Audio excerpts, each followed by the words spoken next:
here. So Ben Franklin, right?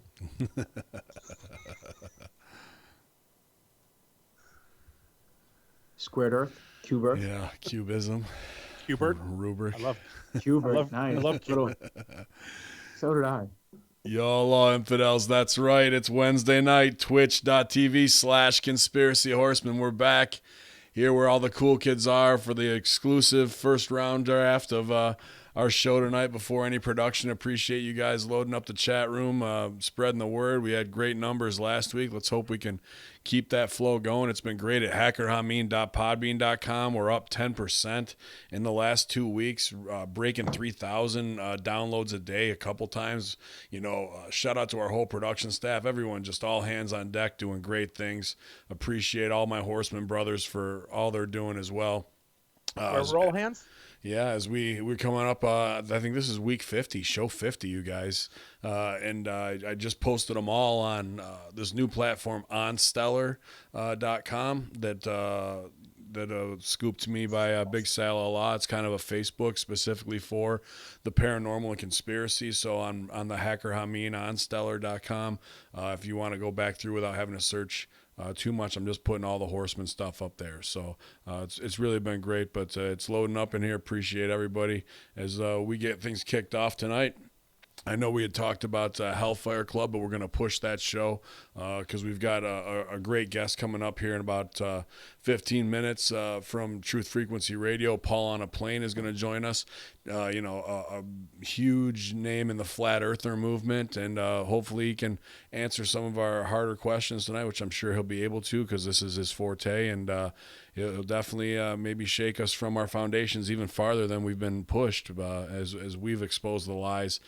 This is right into his yard here. So looking forward to having him on a little bit. So if you have any questions for Paul on a Plane in the chat room, please load him up. He'll be coming on about 13 minutes right now. So, but y'all are infidels. It's Wednesday night. It's the Conspiracy Horsemen. So just shut up and listen. Not dissing. Don't get me wrong. But to me, it's just the same old song. So just watch because we like to shock and we like to rock. And you can't stop this. Conspiracy Horsemen, go ahead and rock this. And that's what we're here to do tonight, infidels. On the third rock from the sun. Who knows if it's a flat skipping stone or if it's round, but we're going to find out with Paul on a Plane here on this episode of the Conspiracy Horsemen. Y'all.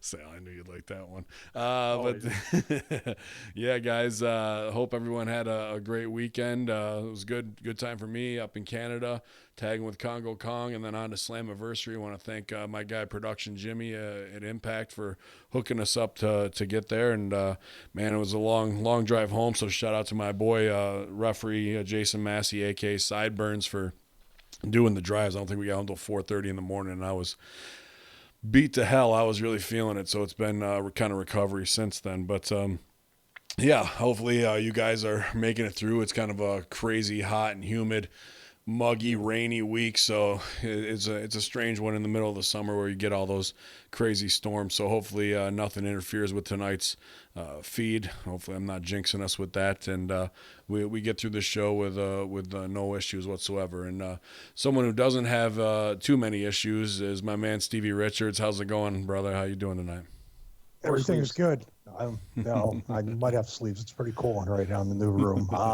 Everything's good. I'm actually about to tweet out that we're streaming live. Hopefully we get more, but we got 30 people in the chat room already, so it's pretty strong right now. But I'll send this tweet out. Everything is good. You won't be seeing hand up on the webcam anymore because I don't have to cover up my wife's safe passage back and forth behind me. The green screen of protection is off to the closet here. I'm going to actually start gaming with Sal online, probably here or one of our Twitch channels. So it'll be pretty cool to have the green screen up for that. Awesome, man. Yeah, it's like I said earlier off, it's Better Homes and Stevie over there looking nice. Got feels real homey over there for sure as I'm here down in the dungeon. I'm trying out for the Vintage House Hunter show. So that'd be good. If I can hook up with that, but they told me they'll contact me in a couple weeks. Could be. I mean, you should look for gold in your chimney while you're waiting for it. But yeah, man, good to be on with you. Good time last night on Russo brand. We had a great time on Realm. Unfortunately, having to talk about terrible Raw and SmackDown, but we made the most of it. Master Shoot Theater was a lot of fun.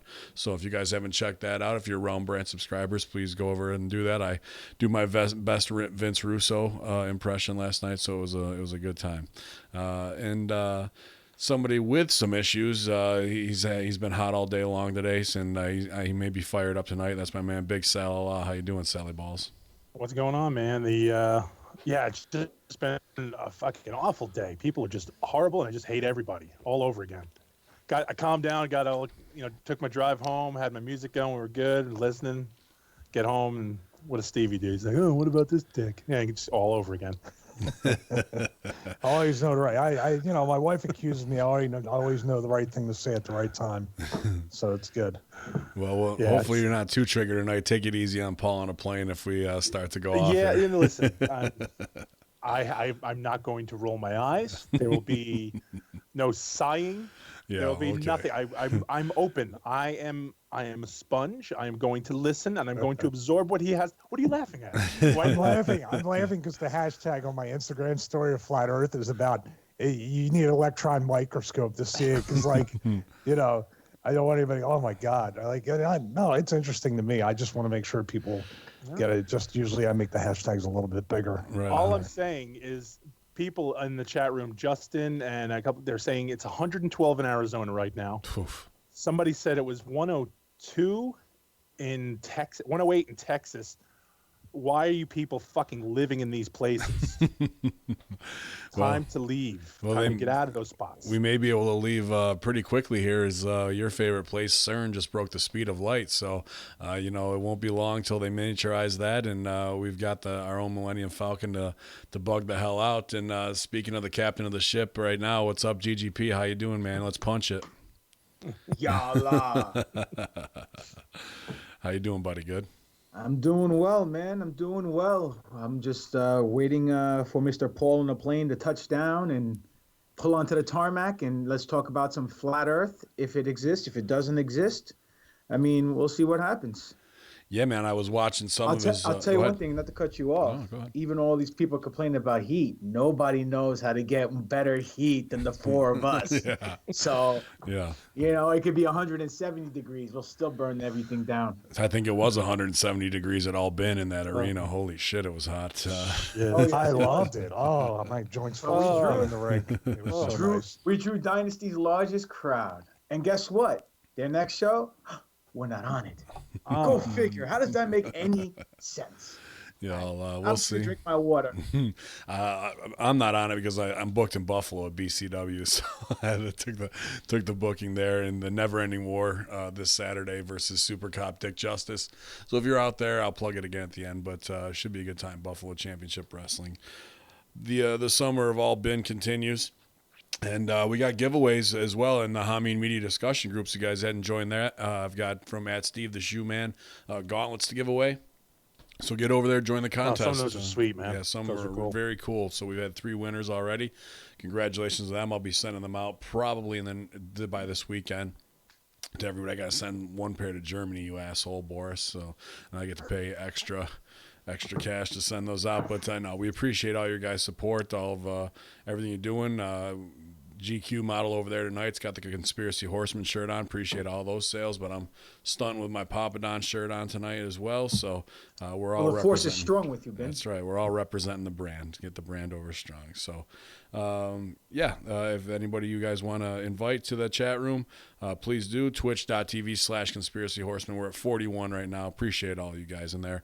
So CERN, Speed of Light, pretty cool. Sal, what are you thinking, man? I when I posted it, I was just, of course, expecting the normal kickback that I get from GGP and all kinds of heat from everybody. I don't see what the problem is. These guys are always improving, and that's what life is about. Everybody always improve. Never be happy where you are. Always strive to get to the next level, and that's what they're doing. They are striving to get all of us, not just them, all of us to the next level.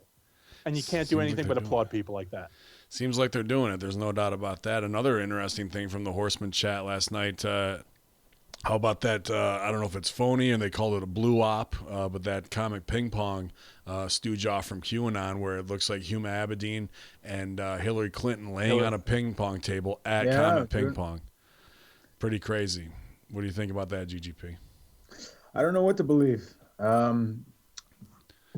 It could be Photoshop, could be a real picture. I'll tell you one thing though, the picture of the people playing the ping on the ping pong table matched exactly Yeah, the the floor. demographic of the black and white photo. Whether they were laying on the ping pong table, who knows? Maybe that was doctored. But I mean, there's definitely more than meets the eye, and it's no coincidence because a wise man once said, "There's no such thing as coincidence." That all these elected officials in Hollywood, high-ranking people, are all going down now for their sexual misconduct with minors, and obviously Allison Mack, and then their whole Nexium thing coming. They just arrested 3 more people. I mean, they're all going to be singing like birds sooner or later. So sooner or later, they're all going to go down, quicker than Chris Envy, at a Horseman reunion show. It's a crazy time. The dominoes are falling super fast. Stevie, what do you think about that? Sarah Ashcraft stooge off. She buries Tom Hanks this week, is buying her for a sex slave at age 13. And like I really don't believe that. Well, I mean, it's still, I bet, if we have the Nexium thing going, we have that. We have Seth Green supposedly getting thrown under the bus today. Like, it's nonstop. And I mean, we think back to Harvey Weinstein. That was October. Look how many have been crushed since then. I still don't think anything's going to happen to these people. I have to see it actually start to happen. Yeah. We keep saying it's going to drop. The cops have cried. They threw up looking at the video from Wiener's laptop. We've heard all this different stuff that keeps stacking up, but the people are so desensitized with the mainstream media. Still with Russia, Trump's this, Trump's that. Now, if there was any kind of audio, video, pictures or anything of Trump, I don't know, being 2 miles from a place where a kid got molested, he would have everything to do with it. He would be the mastermind. And I'm not saying I'm sticking up for him, but they just have protected this group of people, this sect of people forever. We were talking about last night on Russo, guys, where Bennett said, oh, it's been the 60s or 70s. I was like, I remember a black and white movie when sound started. Yeah, because I'm that old, popping on. I remember a black and white movie in the 40s. I'm joking. I just beat you to it. In the 40s, where they're coaching a girl in a movie saying, well, when you meet the producer, you gotta really do whatever he wants to get the part and this and that. And it was almost like a shoot. So I look at that and I just think to myself, with everything that's going on, it's just going to slide under. Like the fact, really quick, just while I'm thinking about it, we blew Vince's mind with the fact of who do you, there you go. Well, I knew you yeah, you and your soulmate Chris Envy would react to that part. So the person, hey, I put him in my pocket for a reason. we asked him, like, who do you think Hillary Clinton had dinner with, like, immediately after her presidential election loss? Because she no-showed the concession speech. She no-showed all the people that supported her for absolutely no good reason at all. Yeah, sent out the pedophile to deal with them. Yeah, exactly. And then we laid it on. We said she had dinner with Harvey Weinstein, of all people, after the most stunning defeat of her life. That's the person she leaned on. And that's very telling. Yep. But I'll just wrap it back around to the beginning. I don't believe it until I see Tom Hanks being dragged out like Aaron Hernandez in handcuffs out of his home. They start showing this on, maybe they're doing it, but they're not showing it on TV at all. Yeah.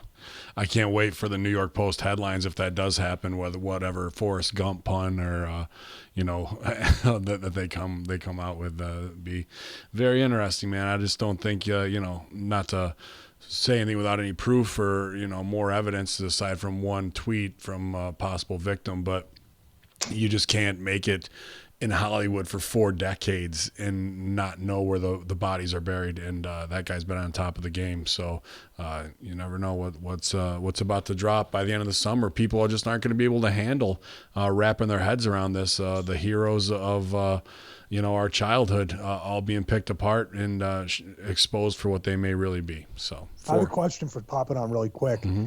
Now, one of the stories was obviously they connected Hanks to Lucas and Spielberg.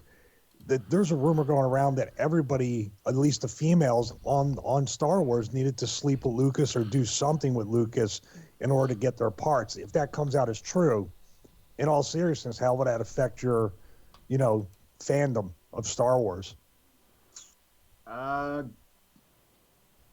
be honest with you, because Carrie Fisher's not here now and she was the only female in Star Wars, it would be a really messed up thing. I'd be jaded about it. I'd be pissed off about it that he used his executive power to get what he wanted out of somebody and victimize somebody.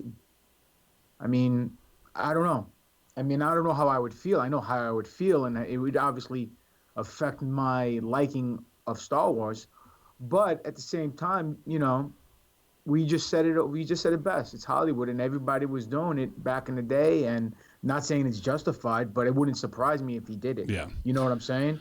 So it is what it is. But real quick, before we get to our guest and we start talking about what we're going to talk about, I just want to give a shout out to Triple D, his godfather Nico, and all the Greeks in Greece right now who are suffering because of the wildfires. My heart goes out to everyone there. Unfortunately, 80 people are dead. Over 200 people are injured. So, someone say a prayer for Greece. Thank you. Wow. Appreciate it. Sally, going to dump you real quick. If you can do that, and I'll bring it right back, buddy. Yep. Stevie, can you dump him? Oh, I don't want to, but let's see. Where is he? He's going to kill you and revive you and bring you back. He's Yeah, gonna shoot, repeat, revive. I actually don't have. You don't have the ability? New Skype managed group. Hold on a second. I don't think the guest has his picture on because I only see a PA in the circle. I just do it. Well, we'll keep it here for right now. So thanks for bearing with us. It took 3 extra steps. Okay. Thanks, and I'll add him back in real quick. Done. All right. So thank you very much, guys, for bearing with us. First 15 minutes, Conspiracy Horseman here, twitch.tv/Conspiracy Horseman. And welcome from Truth Frequency Radio, friend of the show, and a great guest we're honored to have on tonight is Paul on a Plane, man. Welcome to the Conspiracy Horseman, man. Thanks, guys. How am I coming in? Loud and clear? Yeah, you sound good. There's so much muscle on this panel. I feel a little intimidated, to be honest with you. Yeah, well, I mean, if you want to cut the sleeves off your shirt and join the crew, you're welcome to do that. Yeah, no, I don't know. Or if you want to get a phony radio DJ voice for the intro, you can imitate Ben. Wow, shooter. Okay. You got all professional. Like, come on, do your arid voice for him. Yes, that's right, infidels. Paul on the Plane is here. He's not on the no-fly list. We're flying high tonight, even though we never will make it around the globe. Paul on the Plane is back, infidels, to shoot down all of your confines of global Earth, your fake space, all of these lies that you've been told. Time to get a $5 face slap from Paul on a Plane. Y'all. There you go. That's awesome. There you go. Thank you for that. I appreciate it. You're welcome. Now you're on the no-fly list, so congratulations. But yeah, man, welcome. I know I wasn't able to be on the show on Infinite Fringe with you, but Truth Frequency Radio, so many great shows, so many great hosts, and you're doing your thing there. And our good friend Billy Ray Valentine and Josh Corey, who their shows on our platform as well, and I just been so busy on weekends. Unfortunately, I haven't been able to sit in with them, and I was glad that he hooked it up and is helping us to bring in great guests, because that's something we definitely want to do. We've got so much to focus on that sometimes that can go by the wayside. So we're happy to have you on tonight, man. Thanks. Yep, those guys are great. I've really enjoyed getting to know them, and thanks Billy Ray, if you're listening, for the intro. And you and I have been on a show before, Ben. I think at least once. Once it was a while ago, but yeah. So in advance, I think we're all still on the other side of the fence, but we've been inching closer and closer throughout this whole year as we, do everything from fake moon landing, a lot of what they're showing us that can be debunked, and just going back on promos that they've cut from over 40 and 50 years out of NASA, and kind of eating their own words, and just as for pro wrestlers, as we think everything's a work and we can smell bullshit a mile away because we're professionals at dealing in bullshit. So that's where we are tonight. So we're definitely interested in being swayed a bit more, and whatever proof and arguments you can provide, we're completely open to, except GGP is probably going to give you a hard time and just and talk a lot of shit, just so you're warned that way. But you're on with the Greek God Papadon. I'm not denying it either, so don't worry about it. You're on with Greek God Papadon, dancing Stevie Richards, and our man Big Sal. So welcome, man. Great to meet you guys. Thanks for having me. Pleasure. Thanks for coming. So You bet. And the fact that you've done shows with Ben before and you still came on the show. What the fuck is wrong with you? the fuck is I'm getting hammered here tonight already. Jesus Christ. No, just the DJ version, not the terrorist version. not the real Ben Hameen. The Ben Hameen. Not Ben Hameen. Not Benjamin on my. And welcome to Movie Phone. Ya Allah. Yes. I'm sure that guy's a pedo too. Yeah. The movie phone guy. Well, it's crazy. You've seen all that news coming out today. Jeez. Yeah, man. It's just ridiculous. Yeah. I cannot believe it. I mean, well, actually, I can't say I'm completely surprised, but man, it's bad. It's bad. Yeah, the veil veil is lifted, curtains dropped on all these people, man. Since October, right? It's just been dominoes falling, and can't say that we're happy about it, but at the same time, it's nice to be like, all right, if you're in the truth-seeking community, here comes a lot of truth. That's Exactly. That we call the sheep. I get tired of that, but we have this archetype that we call the Nancy Browns. The 50 to 60-year-old Midwestern mom who Carol, or their daughters are so perfect or whatever, going to state school, who just can't believe this stuff. This is what's gonna take to wake them and shake them, and then opening that door can lead to so many different things, so as they look for truth. So shout out to all the Nancy Browns out there. I'm glad your lives are being destroyed.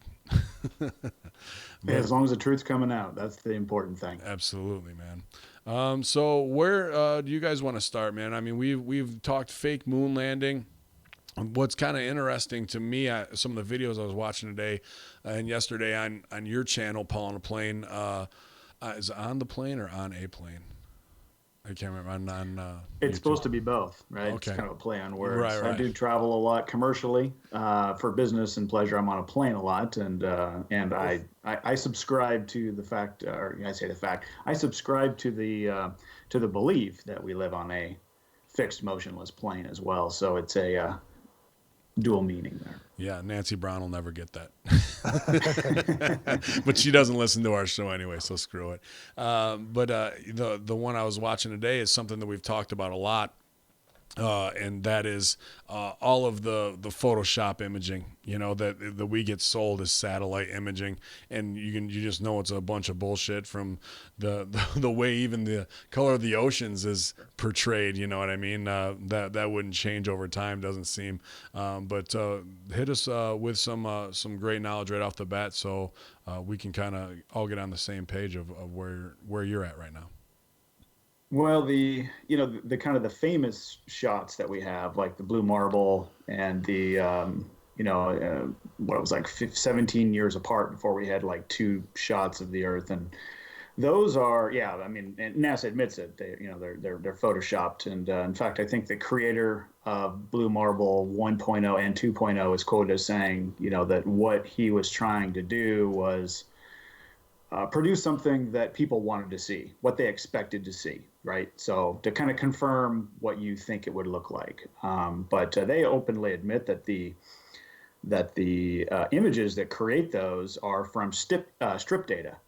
So what they do is they run the camera, and they kind of show it as a diagonal. They're running these strips of data, and then they put them together, and they had to fill in some spots because it's not perfect lines, and that's how they create this. And then you guys have seen all the stuff with the clouds and the cloning tool and that sort of thing. So those are kind of how they do their and they admit it. That's how they give us those kind of iconic shots that you'll see, like on the iPhone. When you got your iPhone, the first one you got, that was the default wallpaper, or whatever. The famous blue marble. The other ones are kind of like the Himawari is a big one. Yeah, that's what I watched. That's one. Yeah, the Himawari one. That's a Japanese satellite, and it's through the GOES program or the NOAA, and that's where the data flows. But I think it's every 15 minutes. Sometimes it's every 30 minutes. There's a shot there, and so what I found in kind of looking into that, because that was given to me as hey, well, here's a photograph every 15 minutes or 30 minutes, and look, the weather is kind of what the weather looks like where I live, so it must be real. And so when you kind of dig in there, and that's what I put in that video, what I found is the NOAA has supercomputers, and it takes all the Doppler, it takes those live feeds from the Doppler from all over the world, and it feeds it into that supercomputer, and it crunches all of that, and they're able to then and they use the blue marble data set, in fact, and that's what the other thing that I found in the video. When you go to the FTP site there and look at all the images, they have an explanation basically of how they do it, and they take those real-time Doppler feeds and crunch them into the NOAA supercomputers, and then they basically superimpose it over the blue marble data set. And that's what I'm showing right now on OBS on our live Twitch feed. I took some screenshots earlier, and that was just great how you laid that out in the Himawari video. It was great. So that way we've got real-time, basically, or pretty close to real-time data of weather. And then over the oceans, obviously there's no Doppler radar over the vast expansive waters of the oceans. And so they talk about, they've done the weather simulations that's based on what the weather's doing over the land. Yeah. And they've kind of come up and then be able to forecast, and they do that. They've done that up to like 2099 or something, that they say in the, again, on that explanation. And so then that is included, those simulations, to kind of cover what it looks like over the vast expanse oceans. And it's kind of fun. You can look, especially with the Epic, I think it's the Epic, the Epic camera on the Discover satellite, which they do very much a similar process. Is you can see, like, on especially the coast of North America, the west coast of North America and the west coast of South America, you have these clouds that are coming in, and they stop there right on the border of both of those, and they continually stop there, and then they kind of pick up a little bit later, and that's where you've got the kind of the Doppler radar data set coming up with the weather simulation set, and you can kind of see that line there.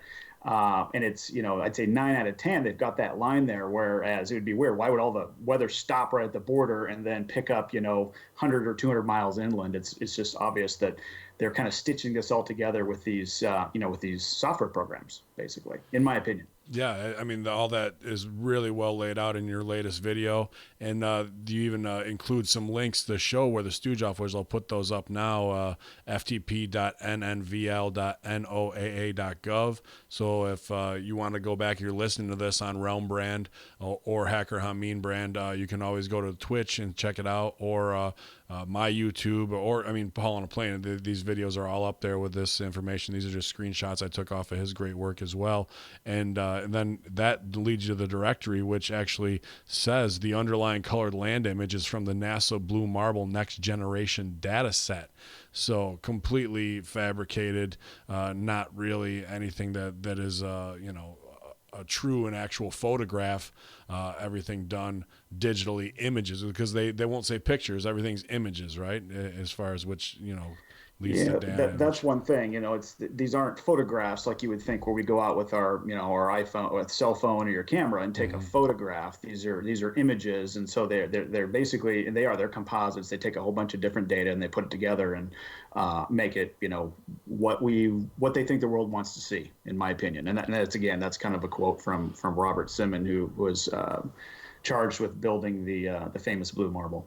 So it's like the Last Supper, right? What's that? It's like the Last Supper for Stevie and How dare you? How dare you? Wow. They didn't take a picture of that. I'm going to ask a serious question now. Please, yeah. This guy, CERN, the veil, Satan, all that stuff, we'll get to him in a little bit. I can see he's being a little convinced, though. But Paul, I think, because all of us or most of us are there, some of us aren't.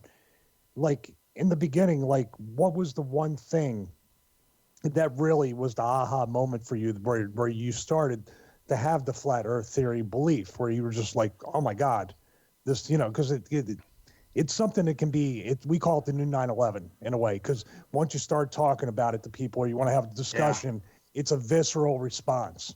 And, but then if you plant the seed in somebody's seed, for me personally, I'll just say real quick, the thing with NASA was that always got me was when they would take the pictures of Voyager. But then I'd be like, well, who? Or they'd take a picture of the ISS, or they'd take a picture of the I'd be like, or the Hubble. I'd be like, well, what's taking the picture of the telescope or the probe? And that's when I started to kind of research into that. But what was your moment?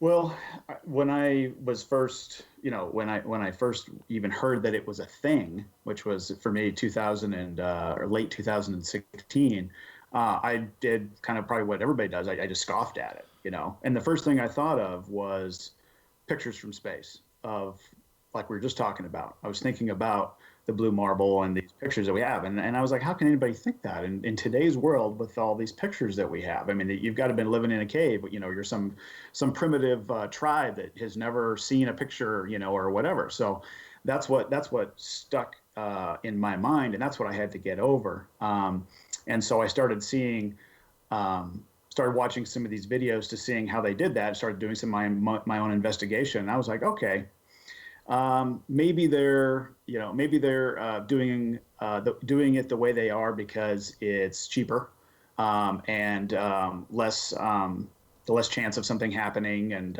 less dangerous for people that these things are falling out of the skies or whatever. I mean, I justified it in my own mind. But the thing, to answer your question, was when I started seeing long distance photography and long distance measurements and being able to see further than we should, that's where I was like, well, what's the explanation for that? Because if the Earth, as we're told, is a sphere with a 24,901 mile circumference, then we can very simply do some math and see and can calculate how far we should be able to see. We got ambient conditions to worry about, humidity and temperature and stuff like that, and light refraction and that sort of thing. But generally, we should be able to see or know how far we can see based on the distance away from an object, and then starting to see that the Statue of Liberty has been seen from 60 miles away, from a boat. You saw the Chicago skyline from Indiana from, I think it was like 56 miles away. And so some of these things, I'm like, well, how do we reconcile that? Because those things, in both of those cases, in the Statue of Liberty's case, based on the distance on those records that it has been seen from, she shouldn't be visible at all. All should be hidden by the Earth's curvature based on those distances. The Chicago skyline, I think there was only one or two, maybe three buildings that at that distance you should barely be able to see the top of. And so, but we're able to see, in fact, a guy by the name of Zach Zabala, who was on my show probably about 2 months ago. He did some of the same shots from that Indiana park in Chicago and was able to film their street lights that run up into the city that he was able to get from that same distance, which saying, we're only seeing, maybe, 20 feet or 30 feet above the shoreline from that distance. And so, how do we reconcile that? So I started looking into refraction and things like that, because what's got to be happening then, if the Earth is curved at the measurements that we're told, then light would have to be lifting those objects up from behind the curve. That's what has to be happening. So I started researching refraction, mirages, and things like that. And what I came to conclude, just based on my own research, was that refraction typically is going to cause objects to appear lower than they are, actually, because light is refracting or angling towards the denser medium and is not going to make things rise. But the other thing then was, sorry, this is a long answer to your question, but this is what my thought process was then understanding and seeing the experiments that were done to try to make an object with light bending, trying to make it come up from behind a barrier or an object or a curve or something like that to come into view. And the only time it does that, it's either distorted and it has to be inverted. And that's the Fata Morgana. So those things, and obviously the pictures that we see, that we get from these long distance photography, there is no distortion, and it's not inverted. It is just like it should be.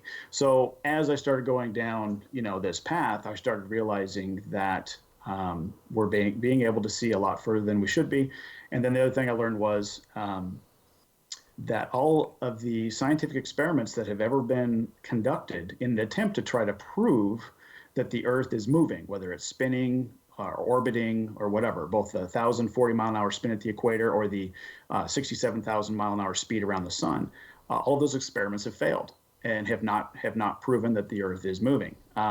So combination, those are the two main things that really got me, where I was like, okay, there's something doesn't reconcile here in my mind, and then I really started kind of digging in and seeing and learning about all this other stuff and conducting my own experiments. That's Very cool. Yeah, very, very cool. Yeah, all that I forgot about the Chicago stuff because we just watched not long ago the video for the scientists. I believe they were South American. Convex, right? Convex, yeah, the convex Earth one, and they were at Lake Titicaca with the laser, and we're showing what should have dropped there, but it was straight across over. Yeah, have you guys aware of what the FE Core Group is doing with lasers right now and trying to measure the surface of water over great distances to see if there's a curve? Because this goes right into that. So they're an independent research group. And they completed a 40-mile. It was a lake in the Netherlands, a 40-mile laser test at, I believe, only 4 meters above the water from shore to shore, 3 to 4 meters, with a laser, trying to measure the curve of the water there, and it obviously showed that it was completely flat. And then they went out and they're doing microwaves now. Microwaves propagate in a straight line as well, not subject to refraction, which was kind of the argument that they would get. Even at 40 miles, I mean, the amount of curve you experience over 40 miles, there's no way that laser should have been 100 feet or so above the shoreline on the other side. But refraction is the argument that always comes up. So now they're using microwaves and completing stable transmissions over that. So I think it was at 10 or 12 meters they did that, and they confirmed that laser experiment and found the same thing with microwaves. Now they're scaling things up and starting to plan for 50 and 100-mile microwave tests between the Netherlands and the UK to see to see if they're able to make that same stable transmission. And again, based on the heights that they want to do this at, which is very low to the ground, it would be impossible to do it on a globe on the size that they tell us it is. Excellent. And right now, twitch.tv/Conspiracy Horsemen. That's not just the coolest. That's not just the best. That's just the chat room right now. Appreciate you guys all weighing in, and Big Sal's in there. So hit him up, and some other entities you may or may not know are joining us tonight. So you guys keep kicking ass in there. GGP, what are you thinking, man? It's all very interesting. I mean, I personally don't believe the Earth is flat, but at the same time, every case that someone who doesn't believe the Earth is round, every fact or incident that they bring to the table to argue their position in the Earth's argument, they have a point. I mean, the pictures we look at, NASA themselves say are images. They're not photographs. They're Photoshopped. They're composites. They're saying the Earth is round. Then you have Neil deGrasse Tyson come out and say, no, the Earth is an oblate spheroid. Which one is it?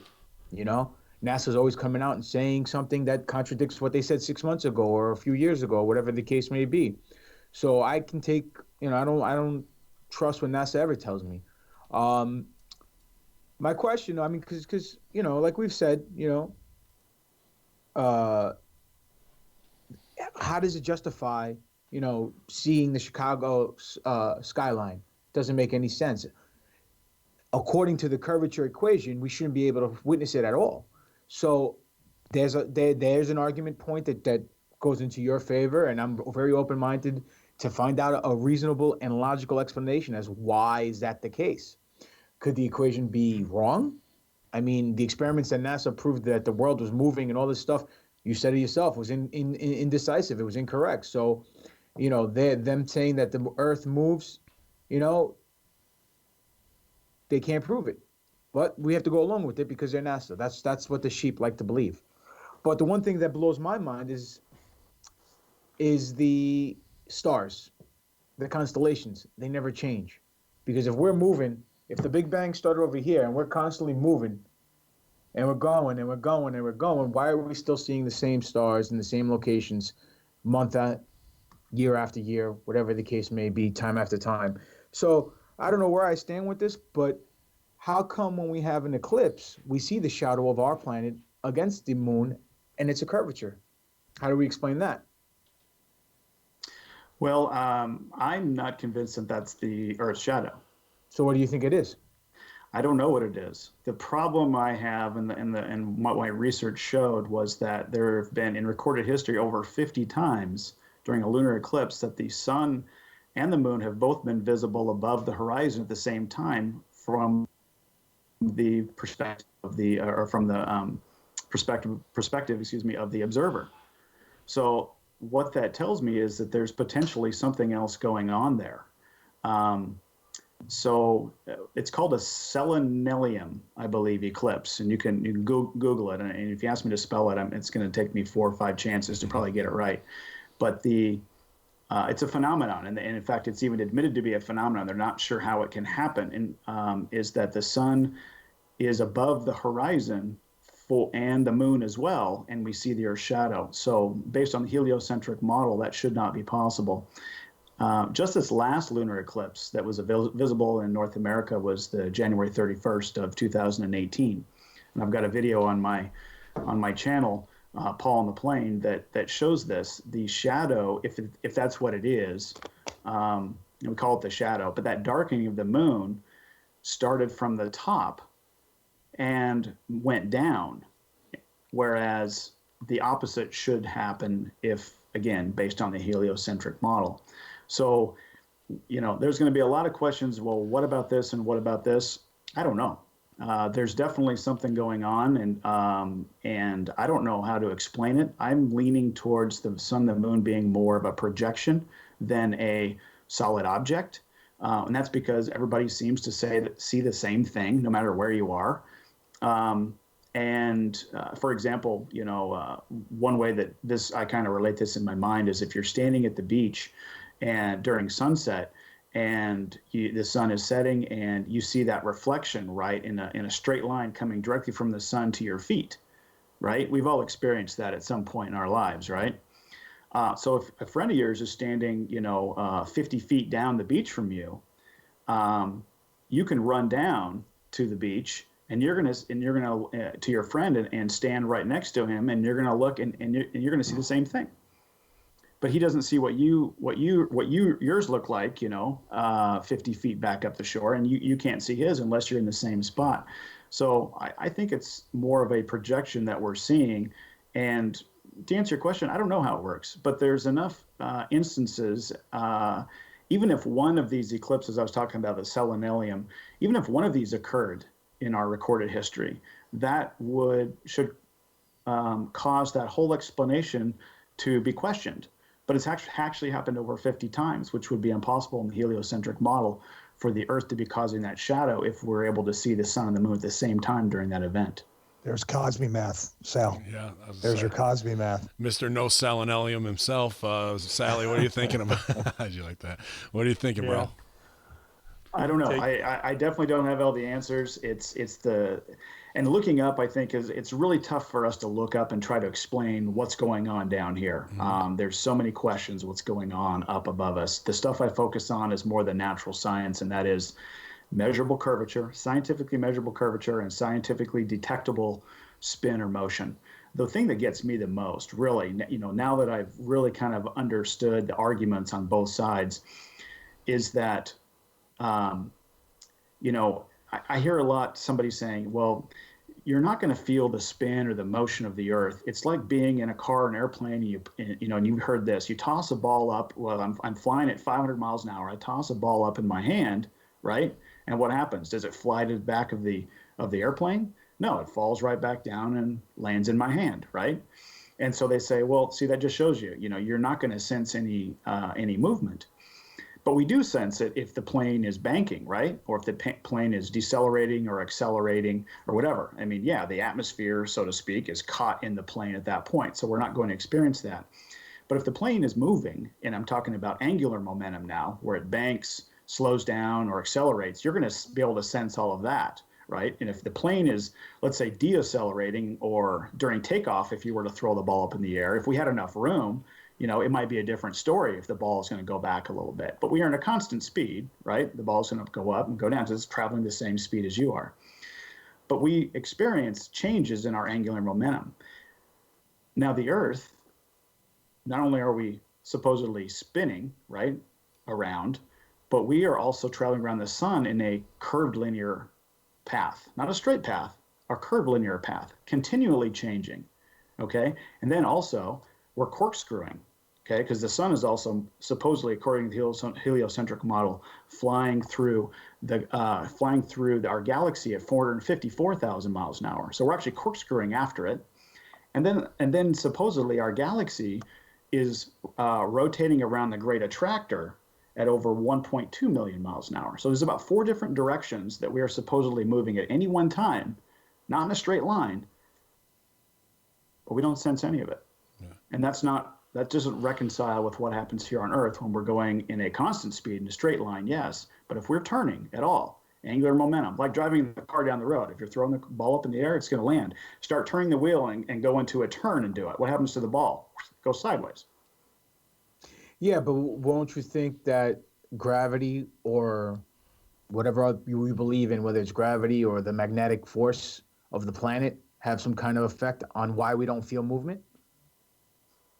Well, I mean, potentially in 4 different directions. I mean, supposedly gravity is only pulling us to the center of Earth at any one time. I mean, that's a constant direction. So if we're moving in 4 different directions, I think we would feel it. And I'm glad you brought up gravity. That's something that I've been doing a little bit more of research on. And see, I am more subscribing to, obviously, you've heard of density and buoyancy that would explain, why objects rise and fall. But what we're finding is that the theory is evolving that we're not being pulled down. Okay, there's not a force that's pulling us down. When we drop a microphone, right, and it goes down, it's not something that's pulling it down. What that is it's a buoyancy. It's a buoyancy force, but it's based on the fact that there is what appears to be it's actually being pushed down, okay, by the air above it, okay. And what we're finding is there's a separation force between an object based on its density, okay. There's a separation force between the object's ratio of the object's density to the fluid, the superfluid, or if you will, that it's contained in.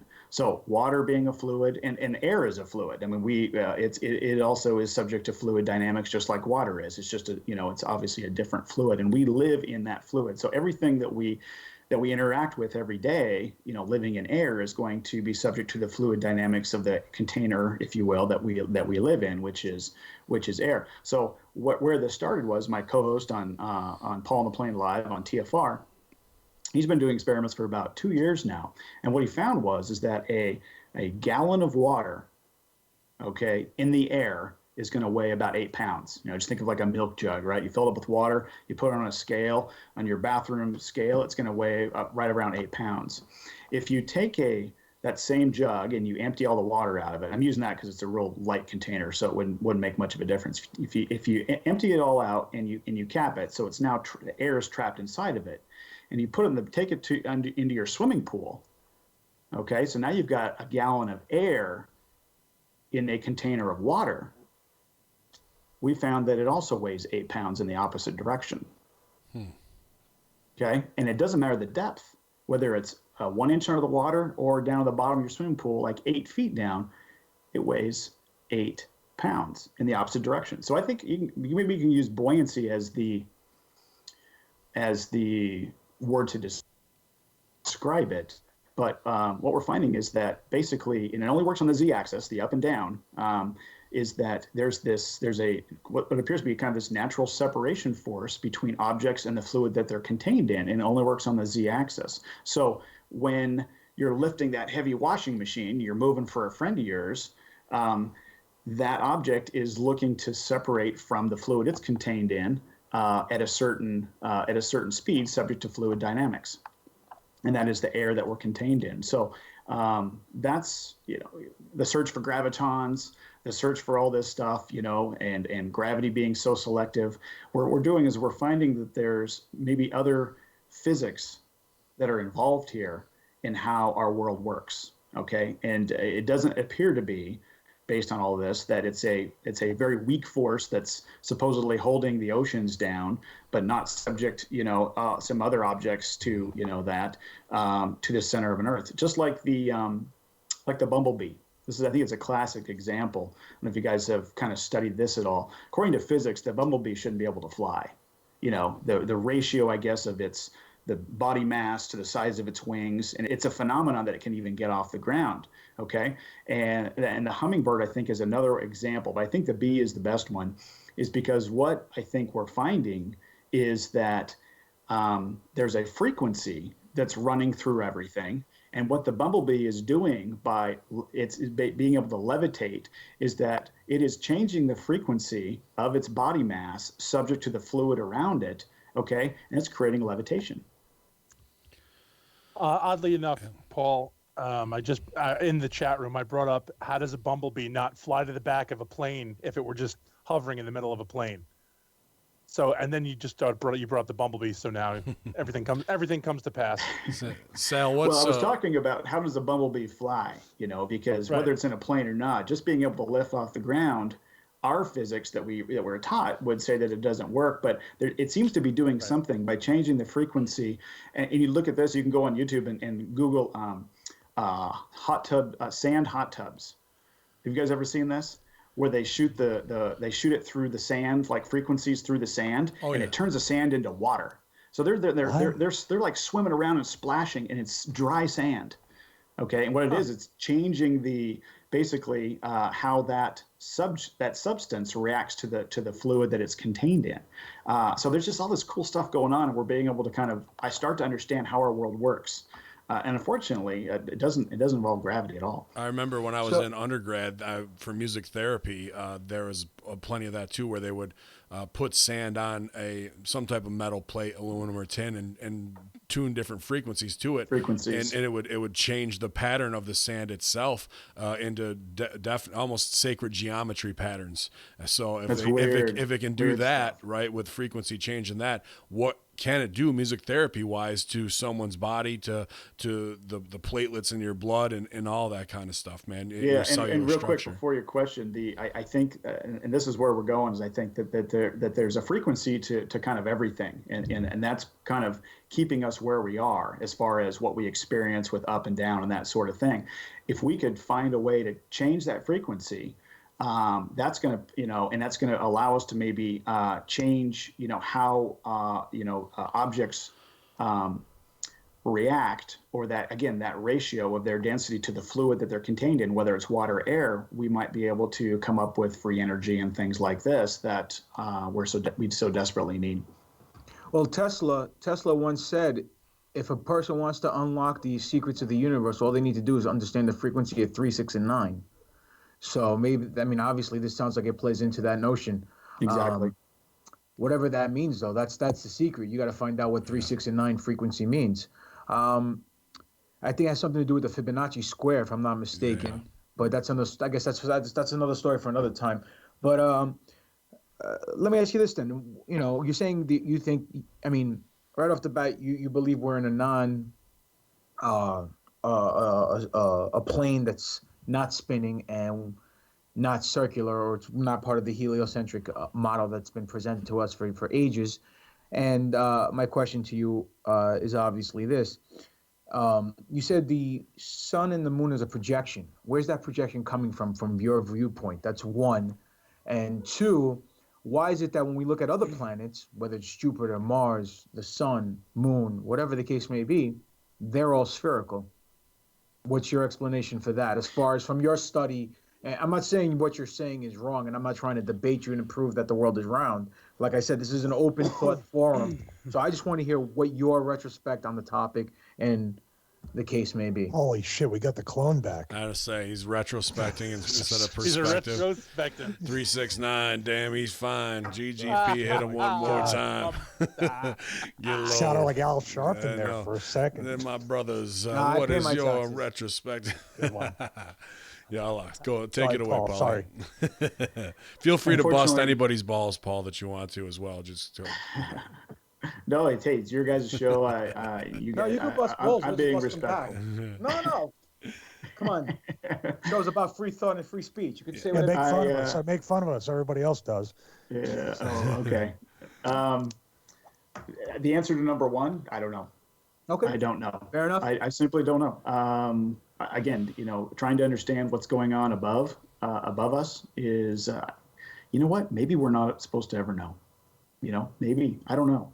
I don't think that's the key to the theory or proving. I think we have enough evidence down here, and again, we've talked about it a lot today, that would show that what we are being told from a very young age might not reconcile with reality. So the answer to unfortunately number one is I don't know. Number two, I guess I would say looking through a telescope or looking through like I own a Nikon P900 camera, which has a really nice lens on it. I haven't used my telescope since I got the P900 because it magnifies even better, and I'm able to record and take pictures a lot easier. Looking through that, what it appears that the quote unquote planets are stars as well. Okay, they look like stars, except they have a different path. They're not. They've kind of got their own path. So I would say that, at least in my view, what I've seen, they don't appear spherical. They appear to be lights in the sky, just like any other star is. And one thing I've noticed is that Jupiter must be tightly locked to the Earth, because every picture I've seen, whether from an amateur astronomer or NASA, is that that giant red spot is always in the same spot. It's always on kind of the bottom right in every picture that we've ever been shown. And in fact, on a clear enough night, if it's apparently close enough and you've got a good enough telescope, you can actually see that with your telescope or with your camera, that red spot. It's always in the same spot. So I would, saying that it's a backside, it's kind of like the moon. How come we are never going to see the other side of the moon? Do we know it's a sphere? Well, we're told it is. We're told all these other planets are. I've got my season 2, episode 1 of My Faking Space shows how NASA created the planets, how they mapped them. They used a square map. They created this texture, if you will, and they wrap it around a ball, and they animate it. That's all, again, they tell you how they did that and show you how they do it right there on their FTP server. So I would say that we're told that they're spherical, but I think if you had to go out there tonight and prove to somebody else without NASA or these pictures that they are, I think we'd have a hard time doing it. Wait a minute. So you're telling me if you go outside right now, tonight, and you look up in the sky and you get to see the moon with your own eyes or through the P900 lens, you can't see the moon is spherical, it's a complete circle? Well, I have never seen the other side of it, okay, other than what NASA tells me. Okay, so you're saying it's round, but it might not be a sphere. Yeah. I don't know if it's a sphere or not. It's a circle. It's a circle in the sky, no question. But we're told it's tightly locked. It's actually supposed to be spinning in the opposite direction of us to be able to stay tightly locked. So we'll never see the other side of it, we're told. So again, we're told that these things or these other objects are spherical. I don't believe that Mars is a place that we can go to. I think Mars is a star, a wandering star. I think Jupiter is a wandering star. I think that they're just like stars. They look like stars. They have a different path, but that's what I believe. go ahead, Stevie. Yeah. So now that we're on the moon, there's a lot of questions, and obviously we can bring up the moon landing, which is, once again, NASA's giving fuel to the fire for anybody that doesn't believe in the models and the theories or the facts. I'm using air quotes that they say. This is what gives people fuel. That the moon landing and what they've said and what they've shown is obviously not true. Whether you believe on the one side of the flat Earth theory or even the secret space program theory, what we saw, we can all agree, is not. It's not what happened. But with the P900 and the moon, it's just that's also a huge question about the moon being 240,000 miles away. Yet with a over-the-counter type consumer electronic product, you can zoom right in and see. I mean, I want to get it. I'm just a cheap bastard. So, but for $500, you can get some amazing lunar photography, amazing lunar video. You can shoot the stars, which look like blue, and it looks like they're underwater, which is strange in its own right. But with the moon itself, if that's the case, I should be able to zoom in and see the Eiffel Tower. I should be able to just apples to apples. If I can zoom in and see the moon, why can't I? When you guys Google the Tycho crater on how wide it is while we're talking, Sure. I just had an idea. It's Tycho. When you look at the moon on the bottom right, it's that big circle that we can almost see with your naked eye. The big crater. And I mean, do you agree just that's for the those- record, GGP 1 hour and 1 minute before piss break, just so anybody keeping score. Yeah, at home. showing ultimate respect to I the know, guest. really, Thank you very really much. amazing. Notice, Stay he waited. GGPPP. He waited for you to start talking. He waited until Stevie started talking. Then he. Yeah, it's just an amazing. Paul, here's a conspiracy theory. Why don't we have our own TV show yet? Because with professionals like this, it's a lie. How do you get up and piss in the middle of a It's a contract conspiracy. signing? It's So a we got total the Tycho conspiracy. Lunar Crater. Tycho Lunar Crater is a prominent lunar impact crater located in the southern lunar highlands, named after the Danish astronomer Tycho Brahe. Diameter 282,152 feet. Depth 15,748. How many miles is that in width? 282,000. Oh, now you're fucking Come with on. me, dude. 282,000 divided by 5,600. Yeah, I'm an idiot, dude. I don't know. I'll calculate it. What are we talking about? I'm sorry, I had to step away. We're talking about your 280, bladder. yeah.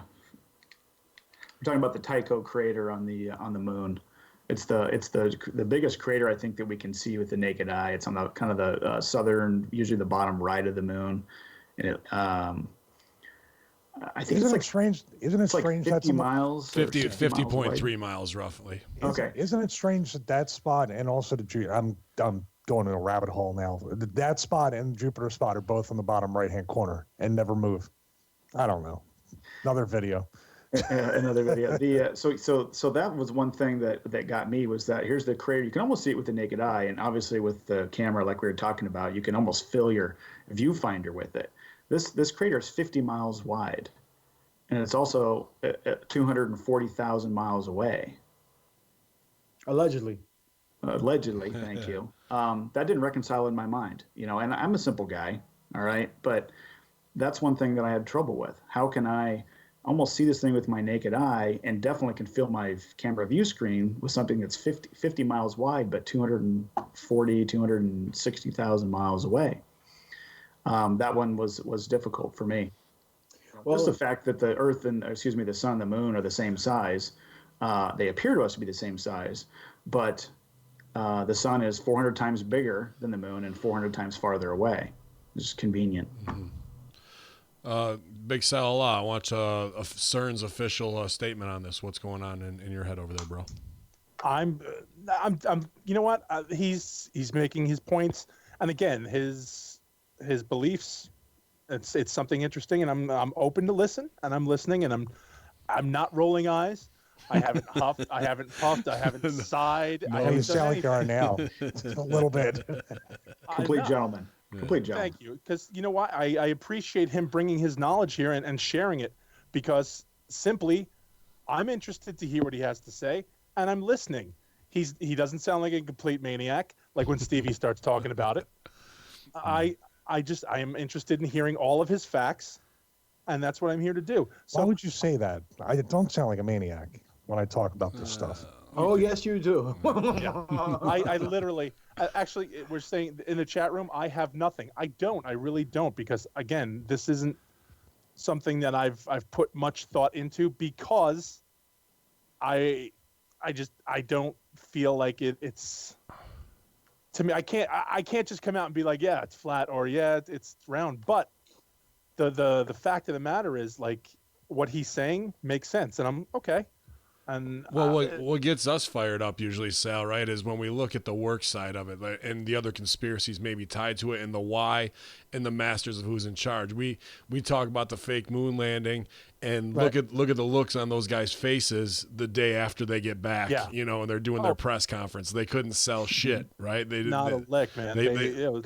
Somebody shot their dogs on the way home. Right. And then with flat earth, there's also the ice wall and firmament part of that. And that leads to the Freemason map and continents possibly outside of what we've been conditioned to as well, as a part of that of the great Illuminati keeping us that much more ignorant. And is there, like Admiral Byrd said, he flew over the ice wall and there's more land that's never even, been seen by the human race as we would know it from what we were conditioned to in kindergarten. So those emotions, and then the other part that we like to bury Mike Tyson's father, Neil deGrasse, and where he said, where he goes, the Earth is pear shaped.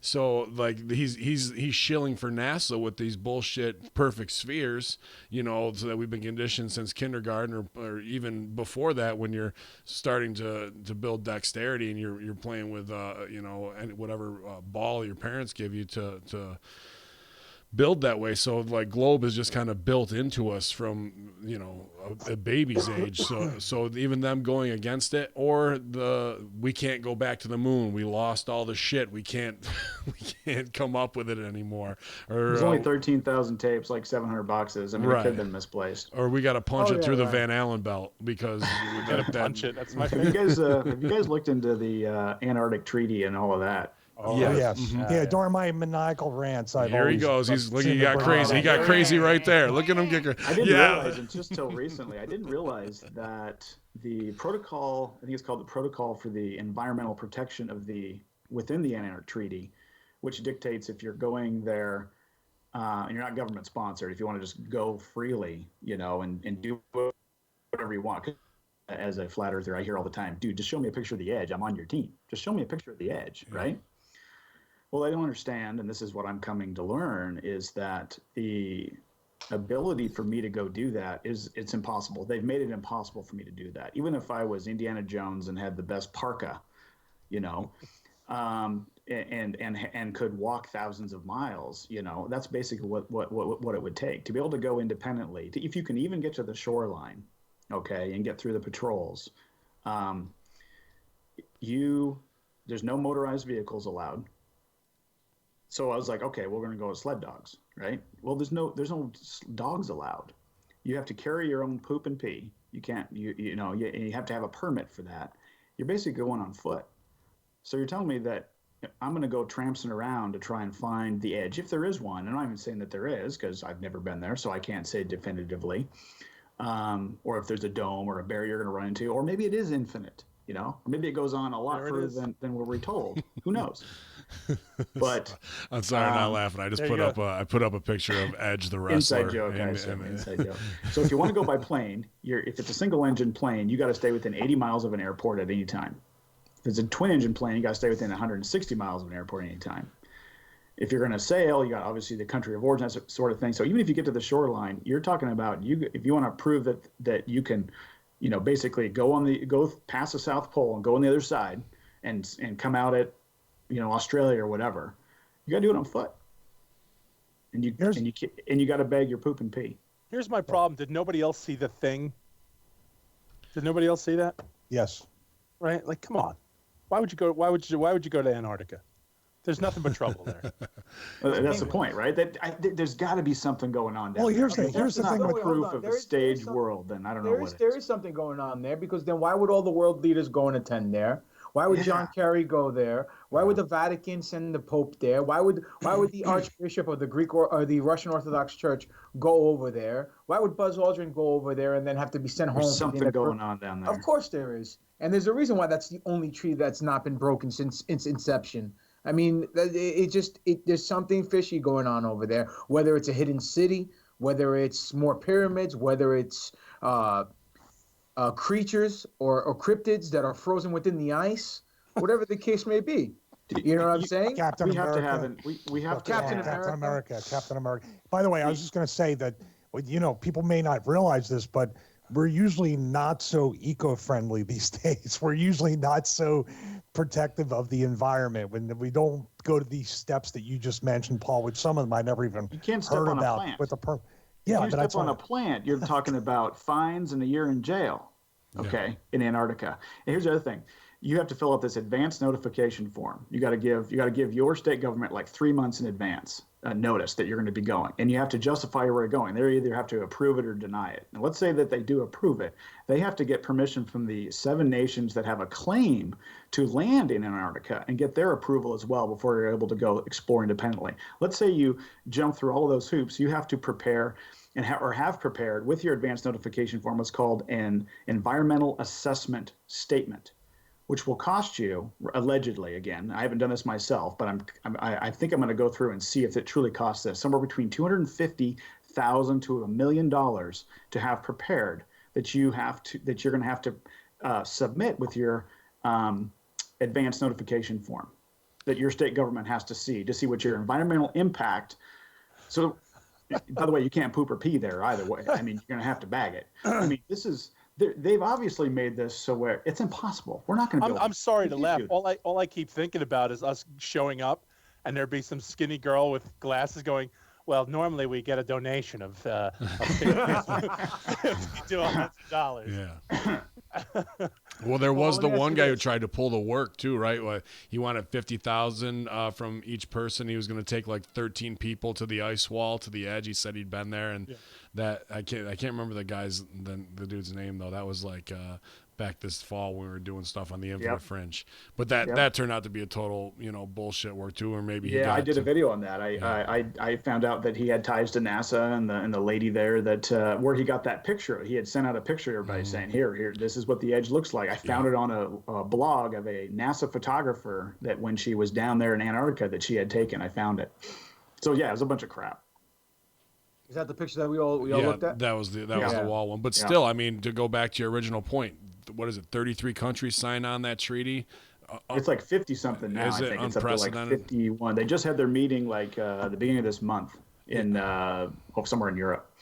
And do you believe beyond that is more terra firma? Like, is that part of your belief? And maybe we can get into the firmament stuff, the predictive programming that has been in The Simpsons, that we saw with the Trump stuff. There's the episode where he hits the home run and it cracks the firmament and the water and the whales and all stuff comes pouring into I lean more towards, a firmament. I mean, if I have to, you held a gun to my head and said pick one, I probably would be more inclined to go that direction, that there was a creator and it's in line with what these all these cultures in history and what was brought down generation of how the earth looks and how it works and that sort of thing. I probably would trust those cultures in our history before just saying it's an infinite. And it's hard for us as humans just to imagine something infinite. I mean, everything we do has an end.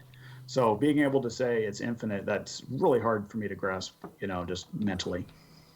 So let me get this straight then. You're a firm believer, or not a firm believer, you're a believer in the firmament, that there's a glass case like a snow globe around the world. So that means then if you believe in that notion, and then you definitely believe that we've never been to the moon, we've never been to outer space. There's no such thing as satellites. Everything's run through the ground with wires and stuff like that. I think there are satellites up there, but they're hanging off balloons at about 65,000 feet by Google and NASA and that sort of thing. The biggest consumers of helium in the world. And Google just an eyebrow. Sal's got a spark of interest in his face. Google just put out that they're doing the whole new study right now to run a new line from North America all the way to Europe as well. So most of it is ground, and we get the high altitude pictures and all that sort of stuff. I think that's there are drones that can go up really high, obviously, and these planes that can go up really high. I think we've got a lot of some communications going through. I think the satellites look very much like what they show us, except they're not flying around outer space. They're hanging from balloons at about 65,000 feet in the tropopause. So what's Elon Musk doing then? What's his whole bag? He made his money with PayPal, dude. So hats off to him. Go ahead, Sal. Hit him with it. Yeah. Come on, do it. Come on, do it. All right, I'll preface it real quick.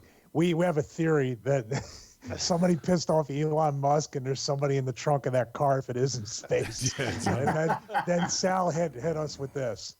Nobody fucks with Elon Musk. That's it. That's the You T-shirt. kind of look like him when you do that, too. a little, say. You know what I always say?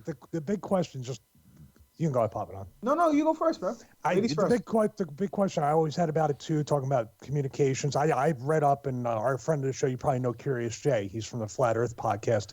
He smarted me up a lot to the underground cables for internet and communications. But I've always been really suspect if there are satellites in space handling right here cell phone communication.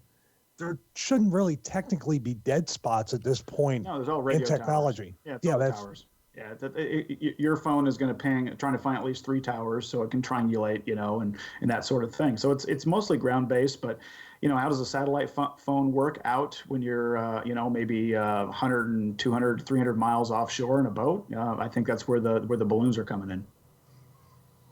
I mean, you got no internet when you fly over. I just flew from Seattle to Hawaii, and I fly out of Seattle all the time. Yeah, I fly all over the U.S. all the time just for business and pleasure and that sort of thing. And I always have internet on the plane.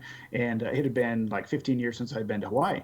We took off from Seattle, and 10 minutes into the flight, the internet came on. It was only on for like 10, 15 minutes, and it was off. And I was asking the flight attendant, "What's going on?" And she literally did this. She literally winked at me, and she said, "There's no internet on this flight, on the flights to Hawaii." She literally did. Spirit. Yeah, I was like, okay. I mean, I was going to question her. My wife is there. What was the wink about? Was she asking you? Was just trying to get a little deal with you going, like on the plane? Well, Little Mile High Club. Mile High Club. That's what it is. My wife might be listening, so I'd rather not say. No, my wife is always listening. It's always going on. She's right. She's like the NSA. They're all working for NASA. But then I went online when I got back, and I was kind of researching this a little bit, and the airline was saying that by next year, so this would be 2019, that they were going to be implementing internet service over flights to Hawaii and a little longer distance flights. So I think where that's going to be coming from is going to be a lot of this push to get more and more of these satellites hanging from balloons in these other spots. I mean, I've driven through Montana, I've driven through southern Idaho, and satellites don't like those areas either. I mean, we're talking miles and miles of dead spots. All right. Well, a couple things. Number one, all these pictures that we see from satellites in space, they're all doctored. I mean, that because, case in point, there's so much quote unquote space junk in space, right? They're never in any of the pictures when they're taken from the ISS or any satellite Agreed. in general. So you got that one. So, but my question is, with these weather balloons that are holding up the satellites, right? What is it for? All right, let's put it like this: what's preventing another country from shooting it down to really fuck with us? You know what I'm saying? Well, if you taking the red pill and you're going deep, you're going to find out that all the countries are working together anyway. I mean, they really don't want to screw it up. But I think I'm not arguing with you about this. I just want to. Because we have a bunch of listeners, and I'm pretty sure they're all listening to this now saying, "Oh, I got a question." So I'm trying to think. Literally nobody's asking that. Oh, shut up. Same reason that Russia and North Korea can both be supporting the Antarctic Treaty at the same time.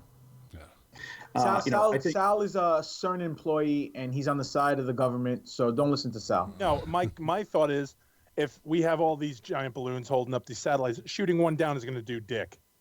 It's not gonna matter. There's great stories of how they recover these things. I think every once in a while we see them fall. You'll see that on Facebook or something like that. You'll see like these, Chinese, you see the balloons and the Chinese, whatever. You'll find these contraptions, whatever. They try and recover them, but I think they're able to stay up there for quite a while. They get up there in the tropopods, which is like 65,000 feet. You got airline pilots saying that they've seen them sometime. They'll fly right by. Or they'll see a balloon hanging there, like if it's starting to fail or something like that. But I think they can be up there for quite a long time because they get caught. They're above the jet stream and that sort of thing, and they get up to that point of neutral buoyancy. So I think, based on the size of these things and how they're constructed, they can be up there a long time, and they're able to ping off of each other and that sort of thing. They can find out exactly where they are, and one starts pinging back saying, hey, I'm just about done. They go and get it. Paul, do you think that you were talking about space, talking about satellites, and that really they're not as high up as you think, and also the balloons. Following up on that, what about the ISS? And we've seen some strange anomalies over. I think the ISS is the biggest load of crap I've ever seen. Yeah, we've seen the blue screen, green screen, well, it's the virtual reality stuff, right. that they're doing there, or the augmented reality, where they can interact with these objects in real time on the camera. It's layering technology. I mean, Microsoft was showing this to the world, 10, 15 years ago. So I don't think I think it's all done in a studio, and I just don't think that they're up there 250 miles falling around the Earth so that they have microgravity. That's just my personal belief, but just based on all the evidence I've seen and understanding how it was, what it's made of, and all the wires and how they're reckless with water flying around inside of it. I mean, this stuff just kind of bugs me. I think it's all for show. It's to continually reinforce this heliocentric model that we're all taught as babies. Do And you that's believe in aliens? Extraterrestrial or terrestrial? Explain. Well, that's a great answer. That kind of goes the Admiral Byrd played. stuff, like the beyond, beyond an ice wall. Do I think they're beings from outside of our world? Well, if I lean towards the firmament, I'm saying there's nothing getting in or out. I think the Earth is it. I think that's it. I think it's space as it's presented to us, with this vacuum of space, this great expanse. I think that's a story. Makes us feel small and insignificant, being an accident. I think we're special. I think we were created. I think everything that. By who? I don't know. I've never met him or her or it. So you think like a grand entity being, not a race, not something else, or? No idea. I think most people would say God. Well, there's well, that's what I'm saying. Sal is asking Paul. Paul's belief. I think we are created by God, a creator. In that most religions, I think would say God. Now, I'm not a religious person. I don't go to church every Sunday. I don't do all this sort of thing. But based on my own personal opinion and what I've experienced, I would lean more towards that. We're not an accident. We weren't created by anything other than a loving creator who set us up pretty well. I think we've got a pretty nice gig here. But could that loving creator be an extraterrestrial entity that's into bioengineering far more than, Well, it could be. I don't know. know. This is just, now we're getting into just pure belief, pure faith. Sure. And we can, that's going to be a whole nother show. Well, so you feel that, oh, go on, Ben. Well, I was going to say, I mean, this kind of leads to the overall arcing, id of what's underneath this all. Why push the globe Earth so hard? Why keep people ignorant? This whatever, one world, new world order, one world order. What is their MO in doing that? Is it to keep extra land for themselves in case there's a bug out time? Yeah. Resources. Yeah. Hey, keeping everybody working. We're paying all the taxes. We're funding everything. We're funding the programs that keep us enslaved. I mean, that is. I think the elites, and however you want to classify, who they are and what they are, and that's, again, a whole nother show as well. I mean, those folks are interested in doing one thing, and that is keeping their position, keeping their power. And if we live on a ball, then there's nowhere else to go. There's nothing else to do. I think the heliocentric model will teach a very young person, or tell a very young person, that we are very small in the grand scheme of things. We're an accident, and that whole narrative. And that's what they want us to think, because that way we're going to basically do what they tell us to do. Because they're smarter than us. They figured it out long before we were here, and they've got our best interests in heart, obviously. So we're gonna do what they tell us to do. I think it's mind control. I think that's what it comes down to, and it keeps us down and it keeps them up. So, as far as aliens go, you said terrestrial, extraterrestrial. So you don't think there's another dimension, like interdimensional beings, or like CERN likes to go into, and this was said with CERN and the there's the eye roll. There's the eye roll. and the quantum computers, how they're going into other dimensions and stealing resources and bringing them back here to our plane of reality. I mean, how does that coincide with a flat Earth scenario, from your point of view? I don't know. I don't know. Okay, fair enough. I simply don't know. I haven't spent any time looking into it. I don't know a lot about CERN. I don't. I focus on, like I said, most of my work and most of my discussions are on things that I can or cannot prove myself, okay, or with people that I trust and associate with on a regular basis that I trust, because that's what I think we all need to be doing. I try to stay away from the echo chamber, if you will, and just like keeping to talk about the same things. I get involved in these microwave experiments, seeing how far we can shoot a microwave over water, getting up to, 120, 140 miles, if they're able to achieve this feat. And this is over sea. It's not over a lake. This is over the ocean. That's going to change some things about how we view this world that we live. That should not be possible on a globe of a 24,901 circumference that we're told. Maybe it is, but it's got to be a lot bigger than. There's got to be a lot less curvature than what we see. So that's just kind of stuff that I try and focus on. So to answer your question, if that's all going on, then it doesn't change, I think, where we live.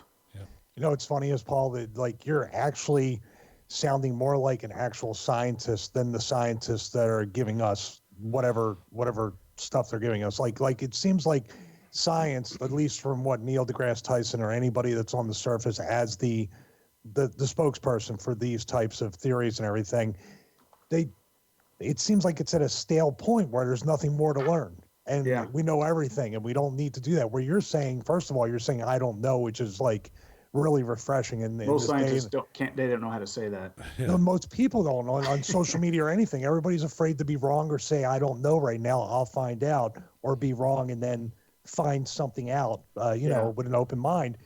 But you would think with this microwave experiment or anything, when there's a question in the scientific method, a Neil deGrasse Tyson or anybody, or people in general, when he says it's an oblate spheroid, to say, why do we have a perfectly positioned globe in a picture? Why do we have a globe in the classroom? Why are we still teaching that? Why are we not even changing from a globe to an oblate spheroid in our textbooks? And those continent shapes are wrong and misrepresented as well for power play. Yeah. So I think, and I never thought about this before, but we always talk about predictive programming, Operation Mockingbird, and Neil deGrasse Tyson comes off awfully strong as an agent for the Operation Mockingbird type stuff. Mm-hmm. Yeah, for sure. I mean, like you're saying, I'm doing stuff like this is a $30 part on Amazon. It's an inertial measurement unit. It's basically a little gyroscope accelerometer with a Kalman filter, and I taped this to the armrest of the plane the last time I was on it, and I ran this thing for 2 hours, so about 1,000 miles, and measuring the angle change that the plane took.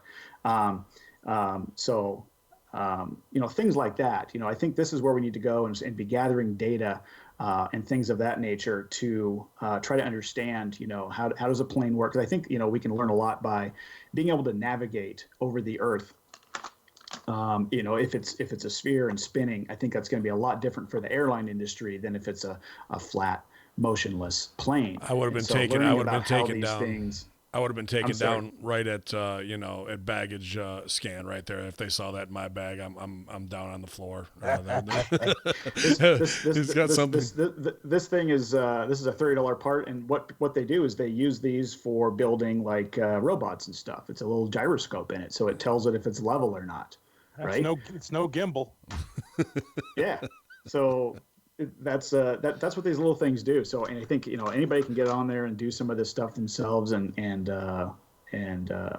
that's what's big for me. When I got my first P900, I was down in Lake Tahoe, and there's 2 casinos on the southeast shore. So I went to the northwest shore and plopped my camera at less than 2 feet above the water, and I shot across there to see if I could see the casinos, stuff like that, mm-hmm. to see, understanding what the curvature should have been. Because I saw the Tahoe pictures from space that NASA shows us, and it's got this big bend to it. So I went to see if I could see those casinos, stuff like that. Well, the price of the P900 has actually gone up well over $600 on Amazon. When I was looking at it, it was like $489, $499. So. Just write We're just about ready to email. come out with the P1000, so I think it's going to be dropping. People are going to be dumping them soon. So watch out.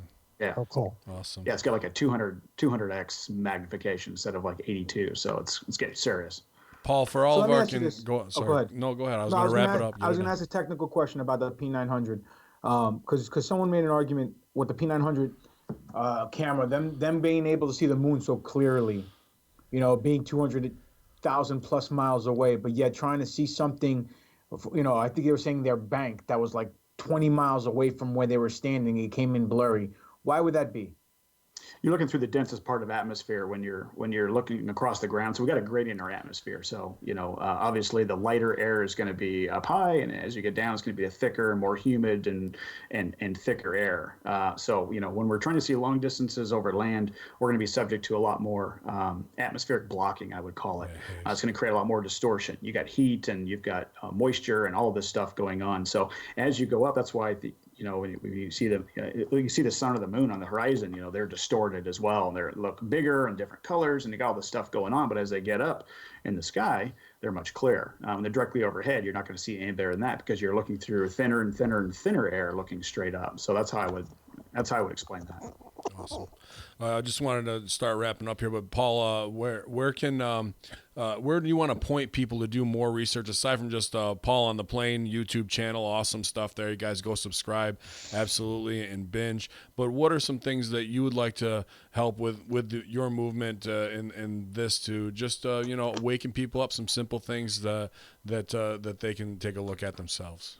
I would point folks to get involved with the FE Core independent research group, who are doing a lot of these experiments. They're doing the stuff that I think people really want to be done. They're going out there and actually trying to do measurements, and not just using cameras to try and see if there's curvature or not, but using lasers and microwaves to be able to actually measure.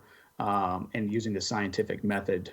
They're also going to be doing and resurrecting some of these old experiments from the 1900s, from the early 1900s, Sagnac, Michelson-Morley, Michelson-Gale, these interferometers, laser interferometers that can detect detect motion of the world, if it does exist, and doing some of these experiments. So it's fecore.org. I would fecore.org. I would encourage people to get involved there. But I tell people, if you want to know more, and you got certain questions. I know people that probably can specialize in these different areas depending on the field of research. So just shoot me an email at paul@paulandtheplane.com, and be happy to connect. Awesome, man. Let's go around the horn one time. Anybody got anything else they want to wrap up with before we send home? Nah, I mean, no. We got him. The only other thing that I wanted to bring up is as far as the Sumerians. When they found all the Sumerian stuff, and they found stuff that were, like the Dead Sea Scrolls and the Book of Enoch and all that stuff, but yet they found a tablet where they had all the planets and the sun and everything on there, and they were all spherical and they were all round or circle. Let me not say spherical. I mean, how do you explain that as far as coinciding with the flat Earth theory? I don't know much about it. I guess I want to know who wrote it, who drew it, and who put it there. Okay, cool. Yeah. I don't know. I don't know anything about it. So I'm not afraid. I'm the type of guy. I'm not afraid to say I don't know. I'm truly in this to find answers. Yeah. So I don't know. And you've definitely given us a lot of them tonight to look at things very critically, mathematically, and glad that you're doing those experiments laser-wise, because in that convex Earth, that was one that really shook me, a little bit closer to that, away from any spherical heliocentric model. It's things like that are undeniable, when people are like, oh, there should be this much drop, and there isn't. There's no debating that kind of stuff at all, to go against. There's definitely going to be, if we do live on a globe, which I don't believe that, but if we do, there's going to be flat spots, right? Yeah. So if it's flat for 100, 200, 300 miles or so, they've got to make up the curve somewhere. That's just how my mind would work. So where is that? Nancy Brown's big fat ass. That's where it makes the curve up. That's nice way to close it out there. But thanks guys for having me on. I had a great time. We appreciate you, man. Thanks for coming, Paul on a Plane. When some of your time. When are you on TFR? What else can we plug for you real quick, man? Where can they find you? Appreciate that. Yeah, my show is Tuesday nights, 9 p.m. Eastern, 6 p.m. Pacific, Truth Frequency Radio, right before Mark Sargent's show, Strange World. So give it a listen, and again, reach out, Paul@paulandtheplane.com, and let me know what you're thinking. Love to connect. Excellent, guys. Tune in, subscribe to his YouTube channel, and do your own research, guys. Don't always take our word for everything. And we appreciate you, Conspiracy Horseman family, weighing in tonight and having you on, Paul. Thank you so much, man. Thank you, guys. Stay flat, all right? Later, bro. See ya. Bye. Y'all, you guys, Paul on a Plane, Flat Earth, absolutely another great guest, high level. Nothing make a wrestler feel more stupid than talking high level science with people who are specialists in the industry. But I think we all held our own. So congratulations to everybody there. Stevie, you're Big Sal. Big Sal, you're Stevie. So I'll switch that. What do you guys think? So he's a maniac. Yeah, he's a maniac. He's a maniacal Lance. Someone's hurt. He is hurt. No. That's fine. That's fine. No more 2:30 a.m. messages anymore. I'll hold off until at least 5 or 6 a.m. Hey, the thing is, we always say it that they would not have any leg to stand on if these lies weren't in place, if these things didn't add up, if there wasn't any kind of, shadiness going on, if there wasn't Antarctica, I didn't even know it was $1 million, and you can't even, you guys, we super protect that environment, but man, everywhere else, it's fuck, we don't care. We'll frack our own country and soil in Alaska and dig it up. What's that? Yeah, fuck Pennsylvania, right? Like, let's get in that shale. Well, that's pretty much what you're talking about, a place we'll never be able to reach because of conditions. Yep. But right where we live every day, we'll drop a few nuclear power plants, and so what if they melt down? Big deal.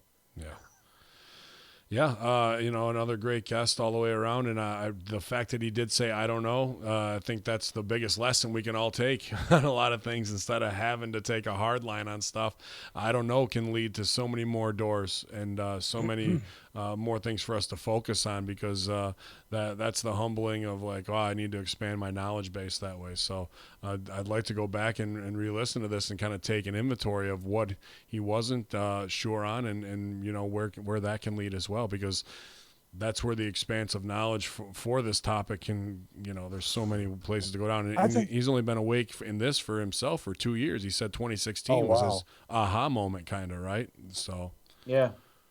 I'm just curious, like he said, that closing statement or part of it, where the curve's got to be made up somewhere.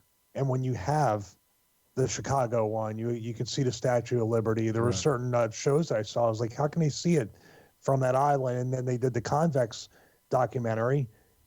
Then we have those salt flats. Isn't that like 100 miles or something where it looks like a mirror when it rains? Yeah. I mean, it's. Or with Curious Jay, when he asked his father, who was a civil engineer building the pipeline through the Middle East, did you, take into account per pipe whatever the drop would be that way, and just kind of stopped in his tracks after, kind of making fun of his son, and like had to be like, well, no, we didn't, over, what was it, 900 miles of pipeline? Yeah. Like, none of that was figured in. Think about bridges too. Yeah. Bridges, it's never factored in, and I don't know. There's never even been an alternate answer of a measurement or any kind of formula that goes along with that. And then Neil deGrasse Tyson's, when they shut it down, then they just marginalize it, and they don't actually. If a Neil deGrasse Tyson did an actual research documentary to prove it wrong and went around the world and proved the curvature and proved all this stuff, or proved that these NASA images are real and not composites, we'd all shut up, but he would look like a fool. Yeah. Because everything he's counting on, NASA-wise at least, is 100% a lie. Yeah, I wish there was more trolling. Someone has to sign the check. That's why I was saying Operation Mockingbird. He's literally he could be a paid actor. But that now, as we've seen a lot of actors fall, how long till the real life trolling where somebody's going to have him on camera who's a Horseman fan or TFR fan or anybody in the truth seeking community will ask the hard question to him when he's at that college and they have that mic and they have that time. Then let's see him skip to my Lou after that. I just laugh because everybody puts him over as like a amateur wrestler. Like you shouldn't go up and deal and you shouldn't go up and fuck with him or anything. I'll be like, that fat fuck will be blown up in about 8 seconds. He can get a hold of me if he wants. I'll outlast him, no problem. Yeah. And yes, that is a challenge. So you can out troll him along with Rogan, Sal, and get him. Why would I troll him or Rogan? You're being very mean to me, Mike. You were being mean now to he me. sounds like a maniac now. Listen, you got him in maniac mode right now. Fucking The man of maniac. I You're know, over fucking here and you're stroking PJ's ego in the chat room and going back and forth. embarrassing me in front of the fucking guest, calling me out the first minute. So yeah, you got heat too. Everybody's got heat tonight. We all done fucked up, as they would say. I think I was No, dude, you have to listen back to that part. Yeah. Because it was literally like you were talking and you go, and all the thought, here we have Paul on the plane. Yeah, here we are. And there it is, Paul on the plane. It was like your PR40 turned into an RE20. Nice. We were in the soundproofing room and doing voiceovers. Check my for ear real commercials. quick. Yeah, I've got It it. sounded good. Thanks. Sounded good. I sounded good when I was imitating you there. I should use that voice more often. Yeah, Do we have any, the people in the chat room were really lighting it up, man. We stayed 40 and over, and we had a lot of questions, a lot of people bringing up different points, which were answered, but they're still, dude, my guilty pleasure is that I hope the secret space program theory is real. I just want that to be real. Yeah, me But too. if I'm not it's saying it real, is. then flat Earth is not. Well, but the I'm other thing saying, is but you had a good point, GGP. We didn't kind of go into there. I was going to try and steer back, but we had gotten off it. If you're talking the Geordie Rose stuff with the interdimensional stuff, that leads to more of a flat Earth model if they're trying to get interdimensional because we can't leave Earth because there is no space program and there isn't. This is the way that they can go to contact the alien life is interdimensional, to leave through a portal of some type instead of let's blast off and go to the stars, you know?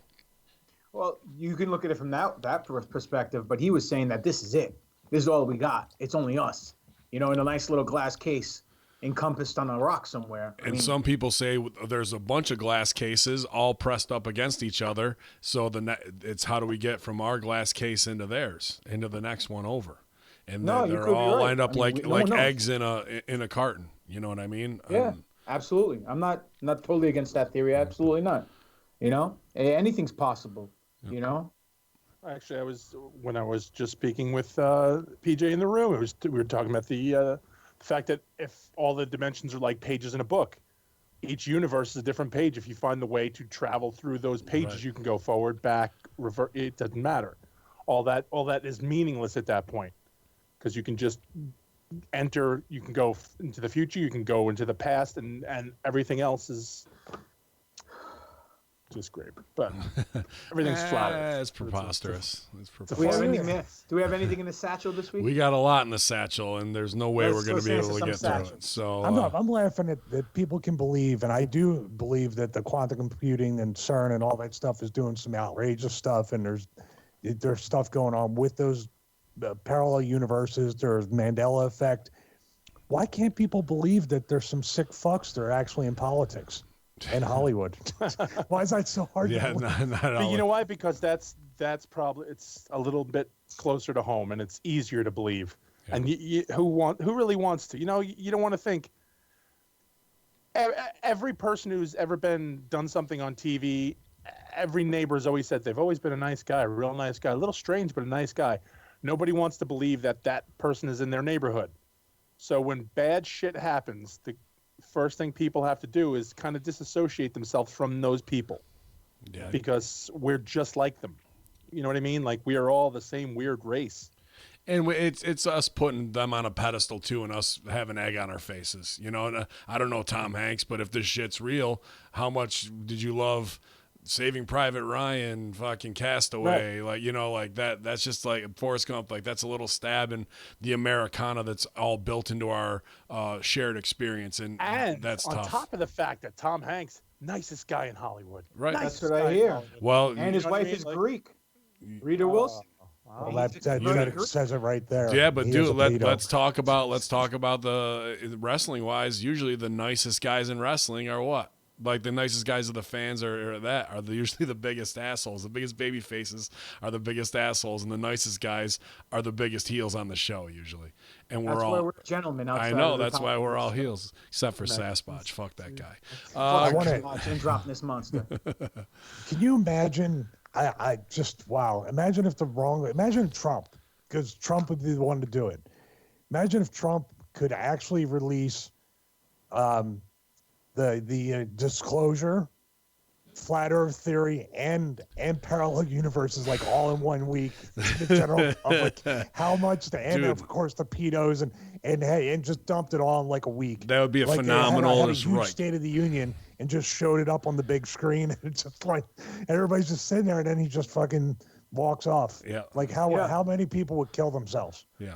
I don't know about that. I think what would happen is he'd be up there, he'd get on camera and go, fuck it, and then roll the film. Yeah. And then what would happen? The news will report that he's had a bad spray tan, Yeah. or he sneezed, or he farted the wrong way. I or just he He wanted did not tip the guy at the restaurant that night. I want him to be super proud of it. They'll be like, I've been working on this PowerPoint myself. No one else has been doing it. My PowerPoint skills are the best. There's some kid from MIT crying because he's been working on it all night to get it done. We have the best No, but PowerPoints. But what would happen would be Trump would take the money, he would spend the money, build Space Force just to be on that motherfucker when he breaks through it and be like, fuck all of you. Yeah. But that would be an unbelievable tearing off of the Band-Aid that would just fucking rock. And that's really what needs to happen. It needs to be almost that Independence Day level of aliens invasion. Like, fuck it. Lay it all down. Hit them once real hard right in the fucking face, and they can dust themselves off, and then we can come into a new age of enlightenment, which would be incredible. All right, going over to the gender neutral mailbag. Say it in your movie voice. We're going now to the gender neutral messaging system. The first one up here is No, from. stop. Say it better with feeling. Like you mean it, own it. Yeah, like pretend this, you- like this. And now- Hameen here. We're here at the General. Ben Neutral Hameen here Mail. at the gender neutral messaging system, you and go. we're looking forward to welcome hearing to the all of the General Conspiracy Neutral Horseman Messaging fans and what you've got to say out there, everybody. So let's get to it. There it is. Thanks. From Moog Punk, the death of Elliott Smith. Basically, his career was about to take off. He was making big bucks. His song was nominated for a Grammy, which he also performed at, but ultimately didn't win the Grammy, as if that meant anything anyway. He was known as an alcoholic and drug abused, and often wrote in his lyrics themes of suicide and depression. So what better way to cover up a murder than by staging it as a suicide? I can explain the whole background of his life and career around the time of his death, but other than written articles but these other written articles could probably do it better for me. Then he sent 4 different Reddits and things like that. It says, quote, "No hesitation wounds. I understand it may be uninteresting if you're unfamiliar with the artist, but this immediately came to mind when you guys said the doctor killed himself and stabbed himself twice the same way Elliot went." Kevin, Brand Realm member, Cranked Vino on Twitter and Twitch. So thank you very much on this. I'm not too familiar with Elliot Smith, but, definitely plays into Clinton Illuminati and what we've talked about with other celebrity suicides. We'll look more into it. I appreciate you sending it. Double stabbed to the chest suicide always comes off as bullshit to me. So anybody familiar with Elliott Smith? No, but I actually did hear the whole, the harder you kill yourself is like the more self-loathing you had. You know what I mean? Like the difference between a guy who like sits in his car and just lets the fucking gas kill him, the carbon kill him, Right. or somebody who takes pills, somebody who wasn't real happy, but like the guy who stabs himself really fucking hated himself, or the guy who hung himself, he was the guy who really despised himself, like shit like that. So it's supposed to be some kind of gradient scale of like Yeah, the more, but even if you're talking seppuku, is that what it's called, Japanese? Like, well, that's they're not go like from your gut doing to it gut. across and then coming back like, let me get one more in there real Yeah, fucking quick. no, that's the thing. But I'm talking about like these putts is like there's some doctor who did it too. Some doctor stabbed himself twice in the chest. Well, that was Clinton kill list shit. Yeah, so it's like, I don't know. Like I said, I just heard. I actually heard the scale about it's supposed to be the more brutal way you kill yourself is the more self-loathing you had, and then they start. It was like when we were you sent the thing on Anthony Bourdain, and right under it was an ad for "Are you depressed? Yeah. You know, like they put that in your mind when you read that, and then the next article is, oh, depression gets into everybody. So now you've automatically like, oh, maybe they're See, depressed. you got that ad, but I got kitchen knives ad in there as well. I got a Gap ad for red scarves. I don't know what Home Depot stuff or for doorknobs. Yeah, we do not. We are not depressed, and none of us own red scarves, and we took all the doorknobs off our doors. Although So I am thinking about selling Hameen red scarves on my pro wrestling tees. I got to get a hold of Ryan Barkin for that. we should get a Space Force shirt for Pro Wrestling That'd be Tees, good. just with the same picture with all four of us that we have up on the one that Poppin' On and Sal. You guys made that, right? Yeah. Looks like the lineup. Yeah. Space Yeah, Monkey. Space Space Force. Monkey will be hot about it, but whatever. I can beat him. There are You never so seen many Space fucking- Monkey, the indie worker, dude? Dude, No. he comes it's out. great. It's He's a good dude. great, dude. You know what? He's You know what phenomenal. Space Monkey is, right? What? No, nothing. See everybody Monkey. next week. Suppose. Yeah, Space Monkey's when you put a fucking bag on your head, and you fucking jerk off. That's a thing. And it's called Space Monkey. Well, he's just representative of the monkeys they supposedly shot into Terrible space. before the Okay, where the self-loathing fuck- article. No, no, just no, saying. stop. No. Shut close the mail window. Where did you hear this? Like, how did you That's- find this? It's a thing. It's called Space Monkey. Like, all you got to do is say Raven or It's be- Saturn. That's all you got to do. That's all you got to do to That would take the easy legitimize- way out. Look, hang on. Go ahead. Continue with your fucking. Your Quick one from Dean Douglas. Salutations, good brothers. This is the Corey Good series. Dude claims to be an agent of the secret space program. Send us the Cosmic Disclosure link. Appreciate it. We have seen it. We've all seen it. We all enjoyed it. If you haven't, you guys check out Cosmic Disclosure. It's from Gaia, GAIA.com. Very interesting, where Corey Good, claims to be an empath who's been in space on Space Force for years beforehand. Sal showing us porn of Space Monkey here. It's not porn. Oh, sorry. It is. It's backwards, right? Oh, yeah. It's in No, it's dictionary. forwards. I could see it. Space Monkey is the game that teens play where a person either chokes his or herself or has someone else do it and almost pass out. It causes brain damage due to lack of oxygen. Billy was playing Space Monkey to get a rush and ended up getting brain damage. And you're supposed to put the bag over your head, and it's called Space Monkey. That's been around forever. That's First why of all, you're not supposed to put a bag over your head. The word supposed to is not the way to say. well, that's Oh, there's another. Secondly, Wait, I got to write this down for the new fucking Hold on. PDF. Secondly, You know. Jesus Christ. Space Monkey, It's gonna be the worth- it's gonna be Space worth Monkey, $15-20 just for the disclaimer.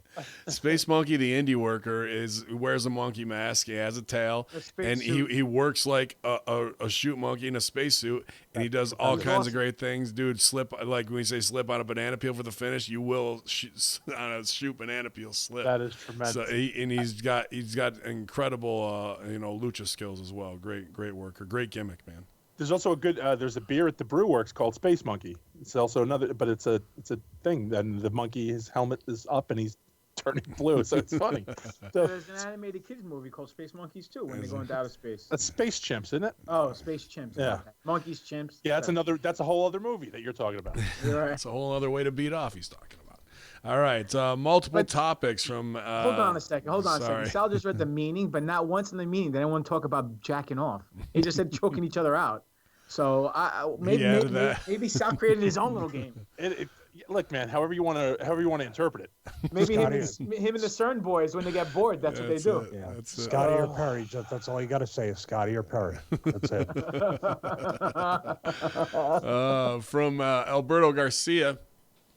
What's up, gents? From Alberto Garcia out there in Santa Fe. No, what's up, gents? When Big Sal said that America needs to take care of Americans, he is absolutely correct. Instead of meddling in foreign affairs, why can't this corrupt bullshit government focus its attention on its people and not what Joe and Jane fuckface and fucktard country are doing? Yeah. I used to live in fucktard country, and then I moved out of Kentucky. When people use vets to push their shit agenda, that pisses me off because I'm an infantry vet, U.S. Marine Corps. Hoorah! I had that.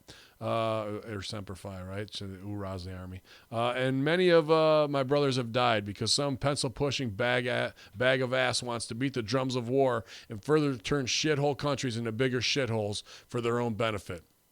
I work with two 26-year-olds, and they're like night and day. One is an Army vet, and the other is the poster child of what millennials are. The vet is level-headed and understands the way of the world. The far right-wing dipshit feels like the world owes him everything, and not only that, he's a walking contradiction.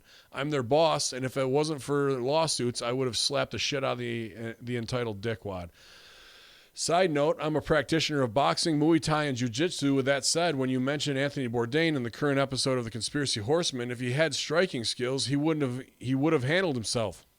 If it's just jiu-jitsu, I highly doubt it. If practitioners only do grappling, 9 times out of 10, their striking is awful. If a grappler gets you on the ground, it's over for you. Sorry for the long-ass email/rant. LOL. Keep up the dope work. Stay righteous and enlightened. Alberto Garcia. Side note, all the pussy fucks in my hometown of San Francisco are transplant agenda-pushing bigot hypocrite fucks who want to force-feed fake bullshit to the Bay Area and the entire world. Ya Allah. Tell us how you really feel. Yeah, and when it comes to the Bourdain thing, what are you doing? What am I missing here? The music break. When it comes to the Bourdain thing, I think he did fight back, and that'd be the reason why they cremated the body. I don't know. Like my other point of that is did he fight back or was he drunk? Because he loved his fucking getting his drink on, or if they drugged him, done something to that effect. So. No, they got rid of the body just because they couldn't do Could be a toxicology. Sure. Not even so much the the bruises, but just there was so much drugs in his body. highly I think if he had that much alcohol voluntarily, they would definitely not cremate him, because they would say he was so drunk and depressed and he took pills. Right. They would have thrown that right out there. I think there was too much surface evidence that there was a struggle. Just like Chester Pennington with the broken ribs, and he would have bruises on his feet. He would have all these things that probably would have happened before. Dude, you're 6'4" or whatever. You're hanging from a doorknob with a red scarf. Then you don't think that way. No. And you don't think the same exact way that 8 other people in the past 6 to 7 weeks have done it the same way. Yeah. My God, I mean. Like, and just again, do you think at any point there was just that one thought going through somebody's head going, well, what would really fuck with him if found this red scarf? I'm going to do this. Yeah, that's the fucking, that's the real heat, right? The red scarf thing. Right. And like, I'm going to hang myself today. You know what? Fuck it. My woman left me, or she's fucking some Italian fucking picture monkey. Who cares? But you know what? The red scarf's going to do it, because that's what we're gonna do. Fuck these guys. We'll let them think we'll give them something to talk about for fucking months. Right. Question: you guys think there's a connection between the red scarf and the red shoes? Some kind of symbolism with the color red, or even the little red bands that the cabal wear? Don't they have the red shoes? Everybody wears the red shoes for the gimmick thing, right? The bottom of the Pope's shoes are red too, right? Yeah, but that picture with Tony Podesta and everybody with the suits on, they were wearing the red shoes. There was some kind of meaning to that. I would have to say yes. And in my opinion, there's got to be something. We were told through QAnon there and other, just online sources, so take it at what you will, that it's basically that you open the door to the outside, and that's why you die that way, because you tried to let people in to the secret side of the society. So the red part of it has to deal with something along those lines, kind of poor sangre, blood in, blood out, right? So, right. La onda. So deep with that stuff, yet so shallow and fucking stupid with everything else, right? They don't know what they want to do. What about the Podesta thing? Oh, man. Was that like him at Burning Man with his fucking nuts out all painted up? Is that Albright behind him? That's the other one that looked just like Albright? Really? Did it? Madeline Albright? Yeah, dude. I missed that. Look in that picture. That looks, and they do the side by side with it and everything. Fuck. Yeah. And we were talking about earlier the comet ping pong. Like, if we're peeling band-aids, like you said, from flat Earth to whatever it is, dude, I want to see them all just get shit hammered. And the other thing that was trying to happen too, right? Trump was trying to pull all the top secret clearance that you get after you even leave office from them. He's trying to close off their shit too. So if they try and go at it, then they can be found as, whatever, treasonous, having classified information. You got them in an aha moment right there. because that's their real addiction, is information to be used against them. So, And to me, like stuff like that is the signs, like the little shit like that. Like again, they don't even care about killing people anymore. They just fucking knock your credit out.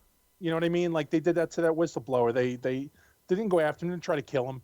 They didn't try to fucking murder his family, cut his brakes, blow up his house. They stole his credit. They dropped his his social security number. They wiped it out. Like that's all you got to do, man. That's what they got. That's the shit they do. They don't even try anymore. It's not even as romantic as, oh, we're gonna kill this guy. We're gonna kill him in his sleep or snipe him or they can just wipe you out with a fucking button. yeah, that's GGP's digital disgusting. lifestyle. He's like, fuck this, I'll wipe them out. Fuck this. I don't like this at all. And he'll miss He's gonna end gonna up go foreclose hanging my from house. a doorknob with pee all over himself. He's going to be pissed that he missed this email because it's up his alley. But Ant-Man and the Wasp from James Schwartz. Hello, Horsemen. Just saw Ant-Man 2 this weekend, and one of these scenes might have paid homage to the Mandela effect. The scene could come about 20 minutes into the film when Scott is pulled away on a mission. They enlarge an ant to human size to stand in for him during his house arrest. The giant ant is eating a box of Fruit Loops on the couch. Anyway, the box is ripped open in a way that the oot on the fruit is torn off. The OOT. So in other words, if the Mandela effect were to revert back to the correct spelling, this scene would not be impacted. Not sure if this was just a coincidence or if the writer or a prop guy is aware and snuck that in. Not much to discuss and no question, just an observation that I thought you'd all enjoy as fellow Marvel marks. And as always, you say there's no such thing as coincidences. Good catch, man. That's high level to catch that and put that in there. And I absolutely would agree with your premise that it could be a Mandela effect correction, but I think it's probably more a wink to people who are really paying attention to that kind of stuff, man. I haven't seen the movie yet. I'm sure to steal it probably in the next week. Let's see here. From Ash, just call me Ash, no last name. The Madeline McCann disappearance. Hello, Horseman. Insert generic quote. What's that? No, I'm sorry. It took me a second, and I said aha to myself, Oh, okay. and I said it. Yeah, I'm an asshole. I thought you Sorry. said ya Allah. I was like, what? No, Yeah. No, it took me. I was like, man. Oh, from the Podesta killed them. Yeah. Sorry. Hello, Horseman. Insert generic quote about how I've been listening to you since Russo Brand. But seriously, you guys have given me great entertainment and food for thought since listening, so I thank you. I'm from the UK, and it's interesting when you do address topics that happen over here. You've mentioned Dunblane, Paul McCartney, Diane, etc., but also you botch all the English names here and stuff. That always provides me with a laugh. Well, what the fuck is botchamania when it comes to that shit? Well, one of the biggest stories over here was about the disappearance of a 3-year-old girl called Madeline McCain, maybe it's that, when her family went on holiday to Portugal back in 2007. I've attached the link for a general story on Wikipedia. The essential bit of the story is Madeline and her 2 younger siblings were left alone in their villa whilst their family went to dinner a few hundred meters away. The parents allegedly came back every 30 minutes to check on them, and then one time they check and Madeline's missing. She would be 14 to 15-year-old today if she is alive. Since it's all happening, there are theories left, right, and center. Abduction into the sex trade was the main one, but there's a lot of stuff about the parents murdering her, a lot of stuff about them turning over the room and destroying evidence by doing so. To this day, no one's been tried or convicted of the disappearance, and possibly more shocking, the parents have not been tried for neglect. I still can't work out how or why. One theory I take from it is that they're doctors and quite high up too, not your typical sort of people to be neglectful of kids. Maybe I'm clutching at straws there, but why do you think they've not been tried unless Portugal have some lax laws on neglect? It is because that they have some sort of status and will challenge anyone who dares challenge them. It's become so much less about finding the girl and more about working out their guilt. Another thing, though, why just Madeline missing? There are 2 younger kids here. Why weren't they taken too? Makes me think it's not abduction, more likely to be a murder too. Maybe the parents came back and something happened which resulted in her death. Considering they want their daughter to be found, there's a lot to suggest that the parents put the blockers on any sort of search or investigation by certain people, including the original detective who released a book to imply his suspicions of them.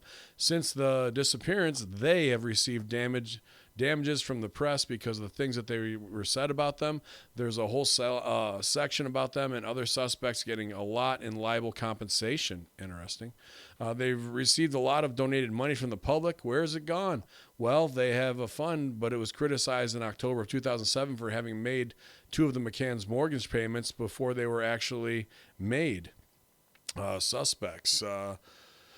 Please let me know what you guys think. I do feel they are guilty / involved. Also, Ben, I love the music at the beginning of the show. I found it on your YouTube channel, the Insurgency theme song. Yep. Is there any way this song can become available for download, Apple Music, etc.? Please, I hope this wasn't a long email. I don't want to become Hans II. Kind regards, Ash, kayfabe my last name. Insurgency theme song is actually, what band is it? Danzig. Just with Islamic Call to Prayer in the beginning of it. And then there's the new Hacker Hameen theme by Rated R. So just download it, man. It's YouTube. Go to any YouTube to MP3 thing and download it. You shouldn't pay for anything. Guys, this, I think definitely we should down the road take a look into this, man. It's very, even though it's a little kid, this is very, what's her name? The little girl here who was in all the Renee Ramsey. The pageant girl, John Bonet. Yeah. So here's the thing. Now, and dude apparently has done some research on it, at least, looked up a couple spots.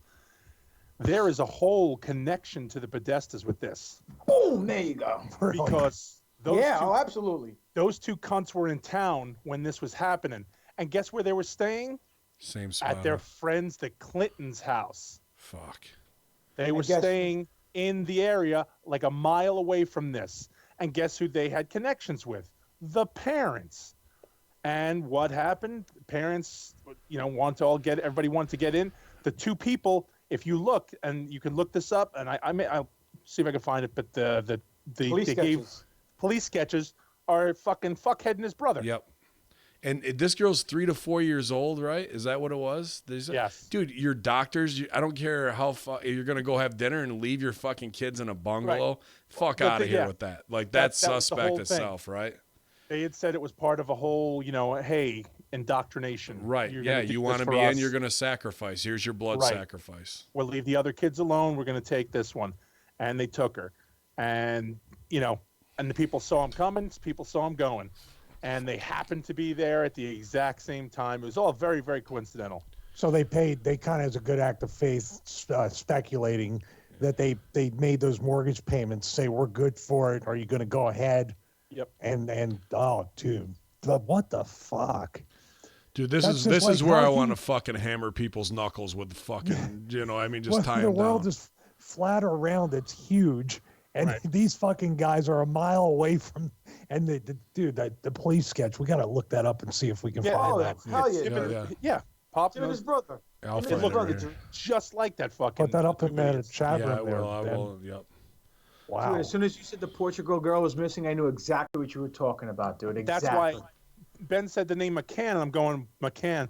And I audibly, I was like, aha, oh yeah, that's the fucking Podesta thing. Because that was the first thing they did. They were like, these 2 jerk-offs were in town, and the thing was, like, they were supposedly leaving, and then they wound up being proven that they were still in fucking town when she disappeared. The night she disappeared. This is fucked. Wait till you see this sketch. It's fucked. Yeah, dude. Oh, yeah, dude, spot on.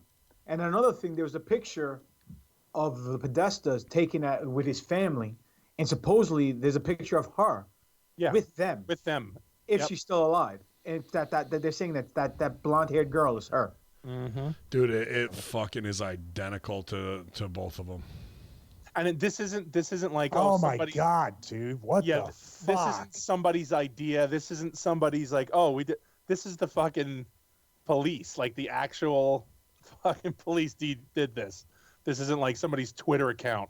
He has, the other guy, his brother is whatever, Tony, but John Podesta has such unique facial features, like the Chester Bennington comparison. Yeah. Like he's so many unique facial features, and just like when he's standing there with that paint all over him at the Burning Man, just his demeanor and just that look on his face is Podesta. It's just, wow, this is crazy. And nobody followed up with any questioning on them, I'm sure, or Oh, anything. they did. Well, no. That's not what he's with saying them. is even more suspect. They're getting fucking GoFundMe shit. No, they're not even getting charged for neglect. They're not getting charged with anything like to be drawn down on. Like, Yeah, the parents came up a little shady with some shit, and they, everybody started kind of pointing at the parents, and then I think there was, and I'm sorry for fucking this up in my head, there were a couple of people who came out and were like, we shouldn't be picking on these parents, but like, as soon as the parents got under fire,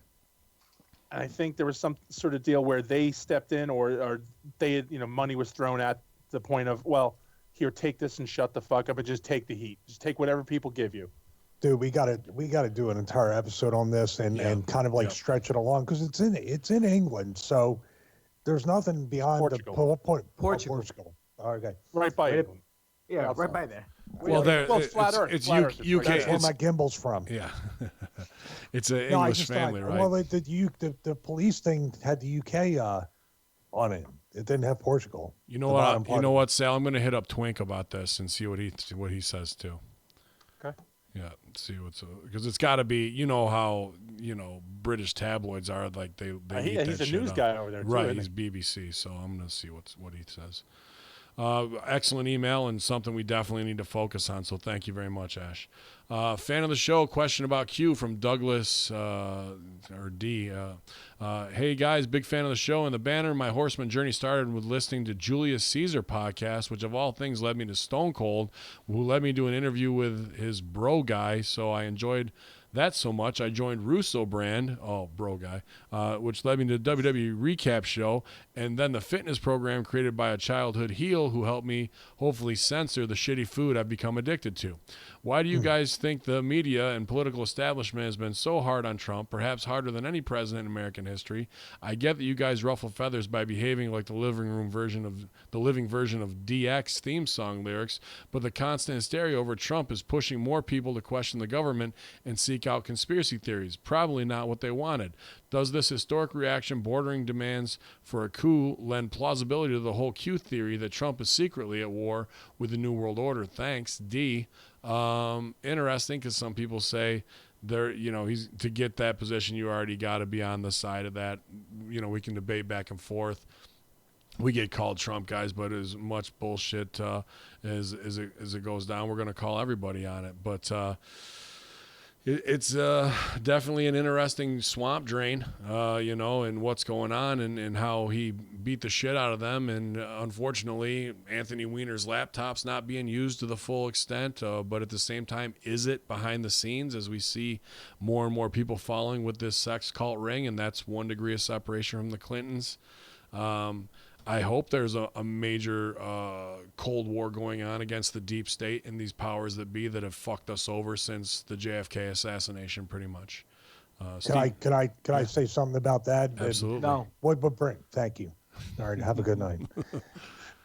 I'm real suspicious of the fact that nobody's tried to take a shot at Trump with everything. If he's really that divisive within the government, within the people, and if he really is threatening those in power, what I'm seeing is not so much the swamp drain, but what we call in wrestling as repackaging.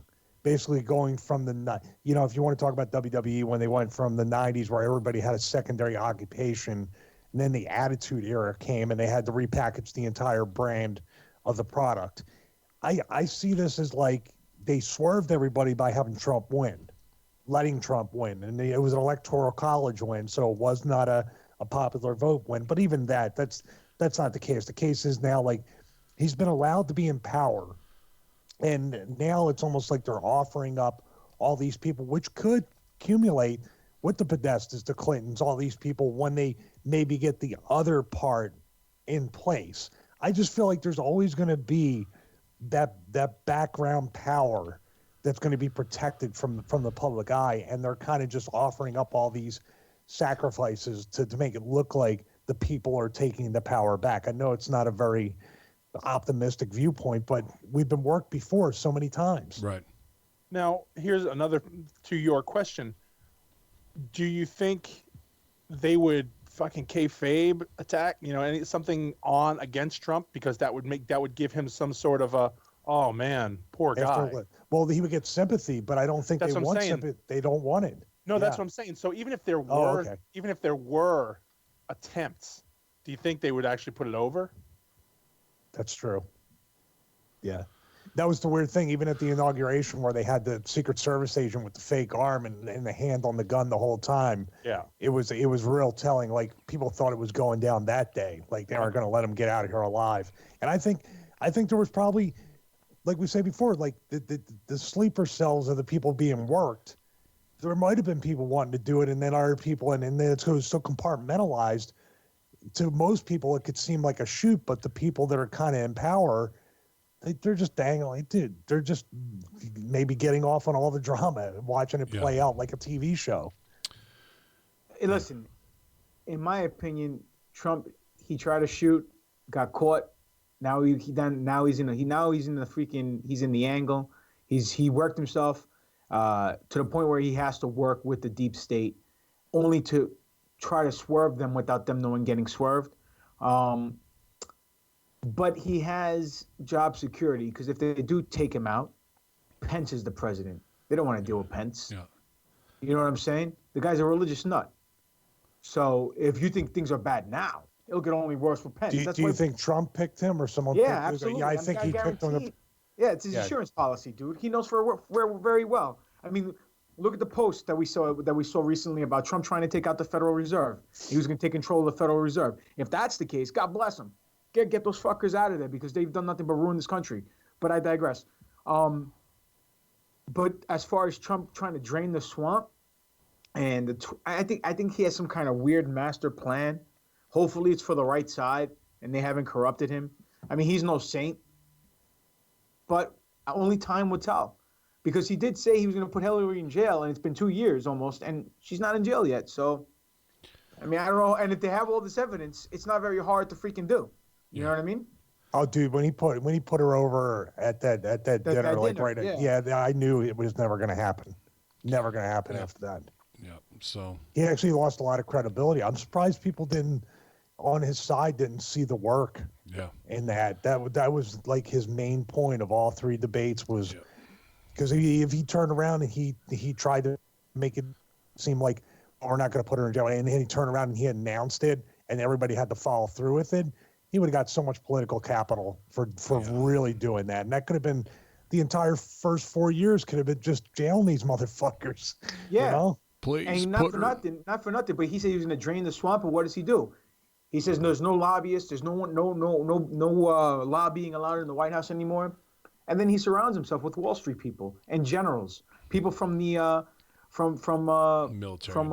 military-industrial complex. You know what I'm saying? I mean, come on.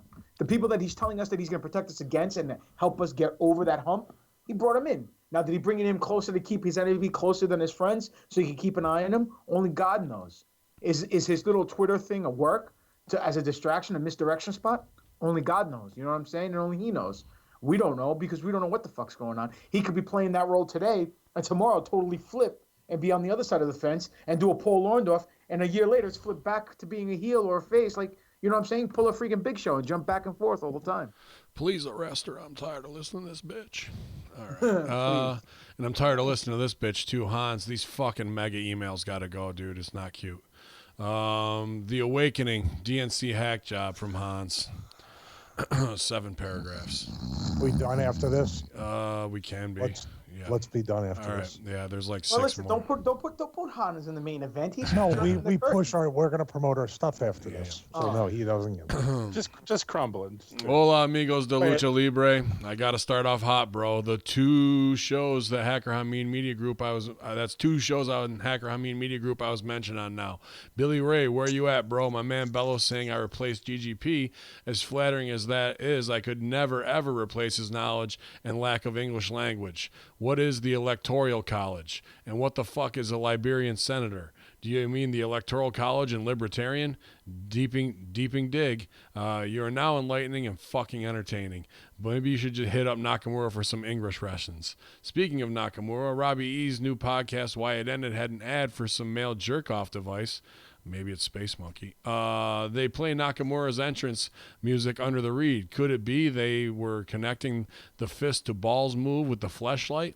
Hilarious either way. Back to Bello. I heard that comment about Bailey and you being vegans. What does that have to do with us? I don't This is know. a conspiracy theory podcast. We don't want to talk wrestling. Fuck wrestling. That Skip boss it. shit, bro. Bello fucking being Bello. I can relate, bro. My hot Latina with ginormous gimmicks does fancy her a tossed salad as well. Bing, bing, bing, bing, bing, bing, bing, bing, bing, bing, bing. Going back a few weeks, I told my friend. Sal just dropped off. He left. He just left. Strong. They had a puzzled look and left it at that. The next day, I get a text saying, "Hot Latina with ginormous gimmicks, huh?" I could not get her. We still? I could not get her to listen to you or even look shit up. Her awakening starts with her referencing that has to be first. I created a fucking monster, bro. She's been asking or referencing kayfabe, mark, and predictive programming. She's on fire. She's like Mandela effect in Antarctica, but is 100% against Sandy Hook and chemtrails, even though we see both those fuckers in the sky. Bro, we saw two planes, one pissing toxins and one just cruising. She knows there's fluoride in the water, but does not think that it would hit us from above. Bro, it's like Big Stevie Cool's homies, Cronus and Saturn. The government is hitting us with total elimination, high and low. Bing, bing, bing, bing, bing, bing, bing, bing, bing, bing. Where is my fucking scarf? Your mic's too close. Too close. Big Stevie, just some advice from one and only. Change your Skype pic if your shit keeps dropping off. Because your wife's in it. Ben, next time you get on the show with Kim June, what's his face, you need to get me there. I'll bring a brick of booger sugar to the face and sell it like Tony Montana, bro. I'll even bring my duct tape $2 bill, yo. Papa Don, bro, you have the quote of the year and I fucking loved it. Cunts on the View. Don't ever change, bro. The answer to the Tesla trivia question was mid 50 percentile. All three above 2 weeks old, and GGB told me on Twitter the DNC hacked my shit. I feel like his old CIA handler to clip my email. Ben, bro, after all Ben, your next show should be titled House of Sodcore. That's not bad. Let me see that, Sal. Come back on. What a great follow-up to all Ben. Fucking It's epic. still going. If you need one of the I need one of the posters. Papa Don, you've always been George a couple weeks back. I've been a George. Been a George. Oh, the clone, Yeah. George. Okay. Bro, you want to go back to the territory days in the 80s? Seriously, bro? Man, you already look small in your pics with the Horsemen. How would you think you would look against those behemoths back in the day? They probably regulate you to midget matches or you'd probably be getting squashed nightly. I'm really enjoying Robbie E's new show, Why It Ended. I liked him in TNA, and Cookie had herself a pair of gimmicks to motorboat, too. Stevie, you should do his show. I know you still get at it, but they focus on why it ended on TV. I think you'd be an awesome discussion between you two. Bro, you could even bring GGP on, and he could do a little segment, Why It Never Started. Take care, fellas, and avoid those red scarves. Y'all be cool Don't like sell that, Stevie. Stevie. You prick. That's not nice. Oh, He swerved you. He put you over in the beginning. He thought it wasn't coming. I knew did. it was. I did leave out a whole paragraph. I had skipped. I'll just go back. Every time I hear you talk about that, talk about Elon Musk and Tesla, I'm so glad my 6-month sentence there is over, bro. They have 10-minute breaks, 10 minutes from the time the light turns on Hello, Sal. How are you? Done? No, it's not done yet. until the time goes green. Exactly 10 minutes, bro. So you have 10 minutes to get to wherever you want to go. The bathroom are 3 floors up. The eating area is a football field away. Who cares? Yeah, you get Stop to. reading. Just stop. Okay. Just stop. All That's right, it. you Stop. cut off. They got the go home signal. Next email will answer his question. All right. He doesn't get the satisfaction of going on the I last. used to get excited hearing from him. All right, yeah. This guy's writing encyclopedias over here. Yeah. I don't care. Want to get their shit in. From Greg Miron, a.k.a. Greg Moron. Hello, Hacker. How means Hardcore Happy Hour, Humble Horseman of Hope. Boom. I can't believe we've passed 1 year since the first mailbag was opened. Since that very day, so many topics, inside references, and good old-fashioned debates have come out of it. Thank you guys for taking the time to read through all the questions, comments, and concerns through all the enlightened weeks. Back in November, YouTube gotten a lot of hot water for doing little to nothing on users creating bizarre children's videos that range from obnoxious family finger sing-alongs, which should be counted as a weapon of mass destruction, to vlogs of kids basically being neglected on camera like shit-stained scumbag daddy 05. YouTube did retaliated by removing these vids, but failed, and more of these vids are posted. Well, this is a clear sign of YouTube and the deep state propaganda for ever disgusting and atrocious Pizzagate, or in this case, Elsagate agenda. It also should be noted that they have found a way to corrupt children's minds without being caught red-handed. Now, instead of Mr. Rogers' neighborhood in Sesame Street being the misdirection spot they live and we sleep, kids will now be brainwashed by pregnant Minnie Mouse and going through a dental surgery full of fetish, desensitizing them, which is completely fucked up. Lastly, major heat on the parents who will monitor who will not monitor what their kids are watching. Like the 9 to 5 job is more important than what their kids are watching. I'm in disgust. Where do you guys think this situation will head into, and what it's going to take to stop this fucking ordeal? I have a link below of the recent TED Talk video about this. Hopefully this wasn't too long of an email. Once again, thank you guys for taking the time not only read concerns about the deep state, but also enlighten the masses every week for 2 to 3 hours. Hope the bullshit will fall down, Greg Miron. Even reading this, I'm thinking YouTube Red after our discussion on Red earlier. Isn't that something coincidental? You're talking about Google. It's you say YouTube, it's Google. Google owns it all. So you're definitely talking deep state plugged in of what agenda they want to push. They'll scrub certain results to put Snopes fucking things in the top. Oh god damn it! Yep. Remember that shit? Yep, and absolutely mind control, especially for the Nancy Browns, which are 90% of the users who are going to use it instead of a thing like Start Page or what have you. So I don't put over any of the people who put their kids down in front of a Disney movie, which has been revealed as so much predictive programming propaganda, or to even make your daughters into princesses. That's the fucking wrong message all the way around. So, Well, and here you go. The other part of this, and I'm going to get a lot of heat, and you know what? I apologize to you guys if we lose viewers on this. But these are the same people who, you know what? We really want to show our kids like drag queens reading fucking fairy that was tales. fucked up too, man. That fucking. I'm sorry. That was You know what I hot. mean? Like, come on. What the fuck, dude? Like, there's no reason your kid has to know that. When your kid's 18, you want to do that? Or you want to know what sexuality is? Let your kid have sexuality first. And then, you know, you don't need to be a kindergartner, Right. and watch some dude with 5 o'clock shadow and more makeup than your mom read Sorry, you a bedtime story about, you know, what, like, to me, Just that's some it's the same asshole fucking parents shit. can go. Our kids go to the most progressive school that there is. They are so Well, open-minded. fuck you, put a fucking cunts. bullet in your head. Open your mind Yep. more. Yep. Listen, I saw a video the other day. I think I even shared it with the group. The doctor was talking about how they feel that a child who wants to change their gender before the age of 18, and the parents that go along with it, is almost like child abuse. And the reason why she stated is because she had a case where a son was saying that he was a girl, and he felt like he was a girl. So the parents didn't know how to act. And this was a few years ago, not before it was the cool thing to do. You know what I'm saying? So they took him to a psychologist, and the psychologist, after a few sessions, found out what was going on. And what happened was one of the sisters, he had a sister or twins or something, and they had autism, right? So the parents, they had special needs, so the parents were caring to them differently.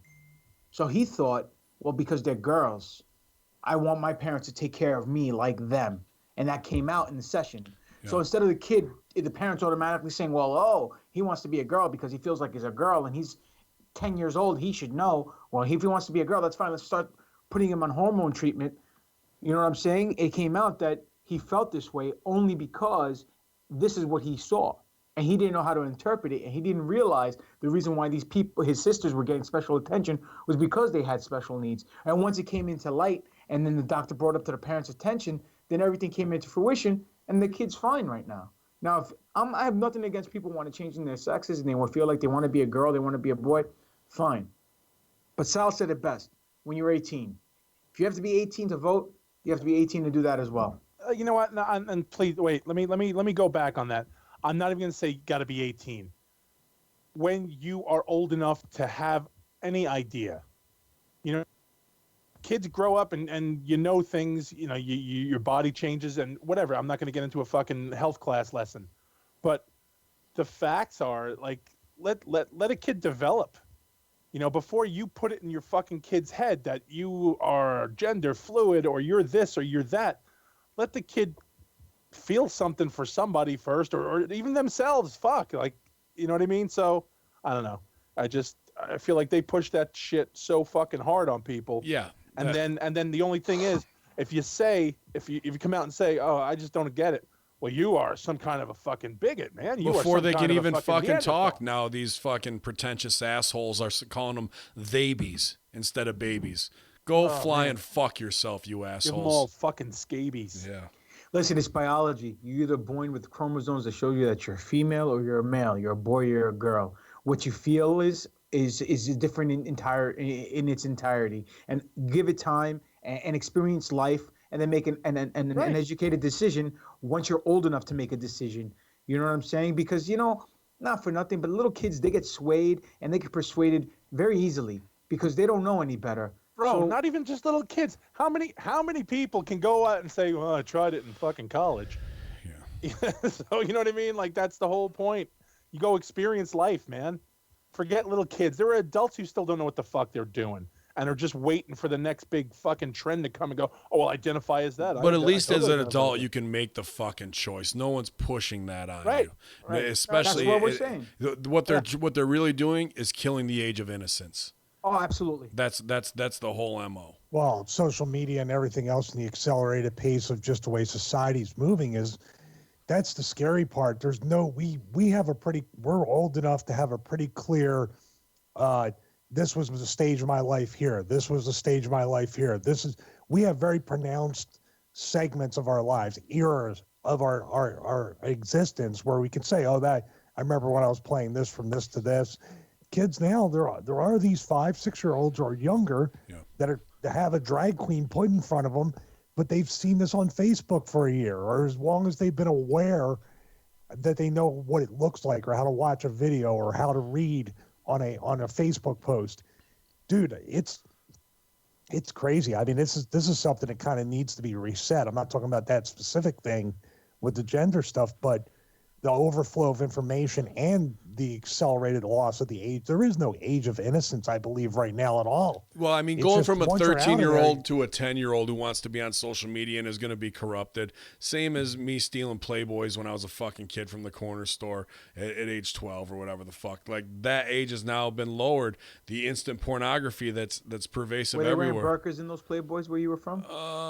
Were they? I mean, not in the Playboys. They were. They maybe on the other magazines, but Playboy's Playboy. You're gonna see some trim.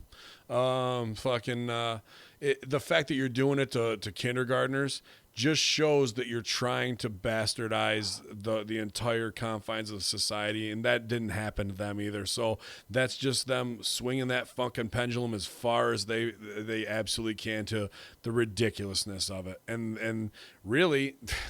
You want to talk about child neglect and shit like that and endangerment. I'm not saying that drag queen was endangering anybody, but dude, that's far and away some complete psychological mind fucking there that they're trying to do. And those kids might be a test group of the crop of like, well, I don't know. I mean, to them, that was probably just an ugly woman. They don't fucking have any clue, but it's for everybody to have some reactionary bullshit online. I bet that video's got 100 million views across Facebook by now, so everyone can ring in and be more divisive and divide each other further. That's the other part of what they're actually trying to do. It's got very little to do with, these kids. Are you going to choose to be gay? Or are you going to choose to be a girl even though you're a boy today? Like, fuck out of here. Like, we see you a mile away. We know the fucking work. So don't buy into it. Call it out for what it is, and fucking get the hammers ready to tack the fucking people up to the crosses for crucifixion who are behind it, because they're the ones who really got it coming, whether it's the Southern Poverty Law Center or whoever the fuck it is trying to push this shit. So Yalla, I'm closing up the gender-neutral messaging system before anybody else gets hurt tonight. Sal, hopefully you finished in record time over there and had a good space monkey. You blasted. Talking about giant gimmicks, I got all whacked out. I was like, wow. Yeah. Talking about giant gimmicks for 20 minutes was fucking getting me crazy. She does got yeah. some big hogs on her though. There ain't no doubt about that. He sent the picture. You seen that chick crushing fucking beer cans with her titties. She might have a career with that too. But yeah, we'll wrap it up here. Again, I want to thank Paul on a Plane, our guest tonight. Excellent from Truth Frequency Radio, iHeartRadio, and thanks to Billy Ray Valentine from Infinite Fringe, our brother there. Stevie just did his show as well. You can always catch those at hackerhameen.podbean.com on replay. The numbers are doing great. We're up 10% in the last 2 weeks across the boards. I couldn't be happier with all the new subscribers and listeners. I want to thank everybody and new subscribers here at twitch.tv/conspiracy horsemen. Just happy to be have steady growth, and that you guys after a full year are really invested and involved and enjoying it, getting the inside jokes. We've been along for the ride. We have that camaraderie, and really that means a lot to me for everything we've done and all the work we've put in the last year. So thank you, and thanks to all my horseman brothers right here for all your dedication and hard work too, guys. I'd also like to say to the guys in the chat room, I kind of watch the chat room. We talk. Even the guys who come in and start busting balls, everybody still shows love to everybody else in the room. So that's fucking badass. So it's, especially we get a little bit fucking heated in there, or we start throwing barbs around. It's easy to get hot, but these guys, everybody's shown nothing but love for the horsemen and respect to each other. So that's cool. Thanks, guys. Yeah, that shit can get out of hand. So we appreciate you guys regulating each other. And, Yeah. these things we talk about can easily get you fucking fired up. There's no doubt about it. This is not small topics we're talking about. Some things, don't relate as much to pedophilia, child abuse, and Hollywood stars and politics when it comes to you're talking about a greater picture to open your mind about possibilities of flat earth. But you guys are with it all, and we appreciate that for sure. So somebody just says fuck off. Appreciate that too, Armand's guys. a Thanks. cunt. But let's do some plugs and take it home, man. GGPP, what do you got going on, bro? This Saturday, I'll be at NYWC Wrestling out in Long Island, New York. I think Bayshore, New York, if I'm not mistaken. Go to nywcwrestling.com. You'll get the address of the event. Just a little food for thought before I do a couple plugs. One, Paul on the Plane was a great guest. Thank you for your time. But he said something about the flat Earth thing, which made me think. He said, well, if there's certain flat places and it has to be made up in the curve, I don't think so. Because if we have a ball, let's say a metallic ball, right? And some of the balls have dents in it, where the dents are flat. It's not making up, it's a dented sphere. So there's a good chance that the Earth could be some kind of, oddly shaped sphere or oblate spheroid that has dents and crevices in it. That's why certain places on this planet are flat. Just some food for thought. Not saying that's right, that's wrong. That's the first thing. The second thing, as far as what we were just talking about, the people trying to influence them, the gender push or their scheme of trying to neutral gender. I mean, this was said years ago that the NWO and the Cabal or the Shadow Elite or whatever you want to freaking call these people, what they're looking to do is blend the sexes. So there is no male, no female. I just posted a picture in the group chat, and they're looking to get rid of the family values. And what they're looking to do is, look at fashion. Look at male fashion nowadays. They all look like men are freaking wearing tight pants. They're looking like they're wearing freaking like tights. And we're wrestlers. We wear tights, for whatever reason. But they're wearing clothes like that look feminine. Men are trying to get haircuts like girls now. And, they're just everything, even in hip hop, all the freaking rappers look like girls. It's ridiculous. They're trying to blend the sexes. What? New Day. Let's stop. That's not funny. How dare you? Kidding me? They're wearing baby blue and pink, and they're fucking doing blowjobs on popsicles. You don't think they act effeminate? Oh my god! They don't look. First of all, fuck the out fact of here. Yeah, they're Stone Cold Steve Austin. Yeah, they're tough as balls. Regardless of the fact, point being is there's a bigger agenda at hand. So I just want to throw it out there before I forget, and the CTE kicks in. So that's all good. Plugs. Greek God Papadon on Twitter. Demetrius Papadon on Facebook. My YouTube page is Greek God Papadon. And our Pro Wrestling Tees / Greek God Papadon. That's where you can find me. Y'all out, man. Yeah, check them out, NYWC. It'll be a hot show. I'm glad you're still doing so much and keeping in touch with the home base there. Those guys are great down there, man. Big Sal Allah, what's up?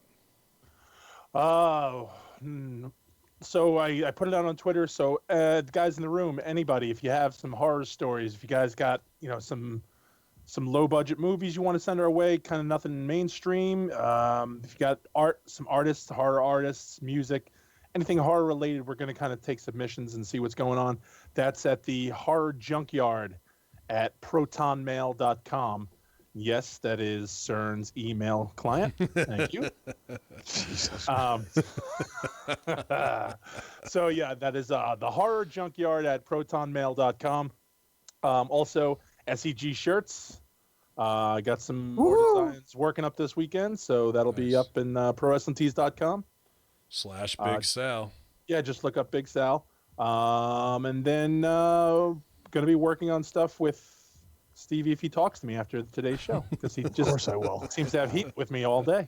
Well, if you ever get off the phone with PJ after, you have call waiting, right? Well, I have to talk to him since you keep blowing him off anyway, no selling him. So. Well, there's a story behind that. I'm not blowing him off. He's got his brand new friend. He got his brand new main event friend trying to help. Don't you put your fucking hands down right now. You don't have to stop. You don't have to explain to me. We can have the crypt keeper on the show for you. There. I would love to get that fucking husk on the show. Y'all, so check them out. ProWrestlingTees.com /Big Sal. Horror Graveyard or Horror Junkyard. Is that what it was? The Horror Junkyard at protonmail.com. Send me. You've got some scary stories. Got some ghost stories. Send them my way. Yeah, new shows coming out, guys. New content for Hacker Hameen brand. So excited to see all those premieres, and please support that show fully as soon as we drop that. Maybe as soon as next week, possibly. Sal, yeah. Yeah. There's a story going on, but yeah, go ahead. Okay, no worries. Get him, Stevie. Yes. My God. You can go to StevieRichardsFitness.com, 12-week resistance band training program that will have probably 10 to 12,000 pages of disclaimers. So I don't get sued by it. And I probably have to push it back a few months just to add those. We don't have the technology to Space Monkey anymore. We forgot how to do plastic bags over our heads. The technology is just too hard to recreate. Yeah, we can't do it. So you go there, check it out. We got some great results that people are still getting off of there. One thing I said before was the guy, Chris.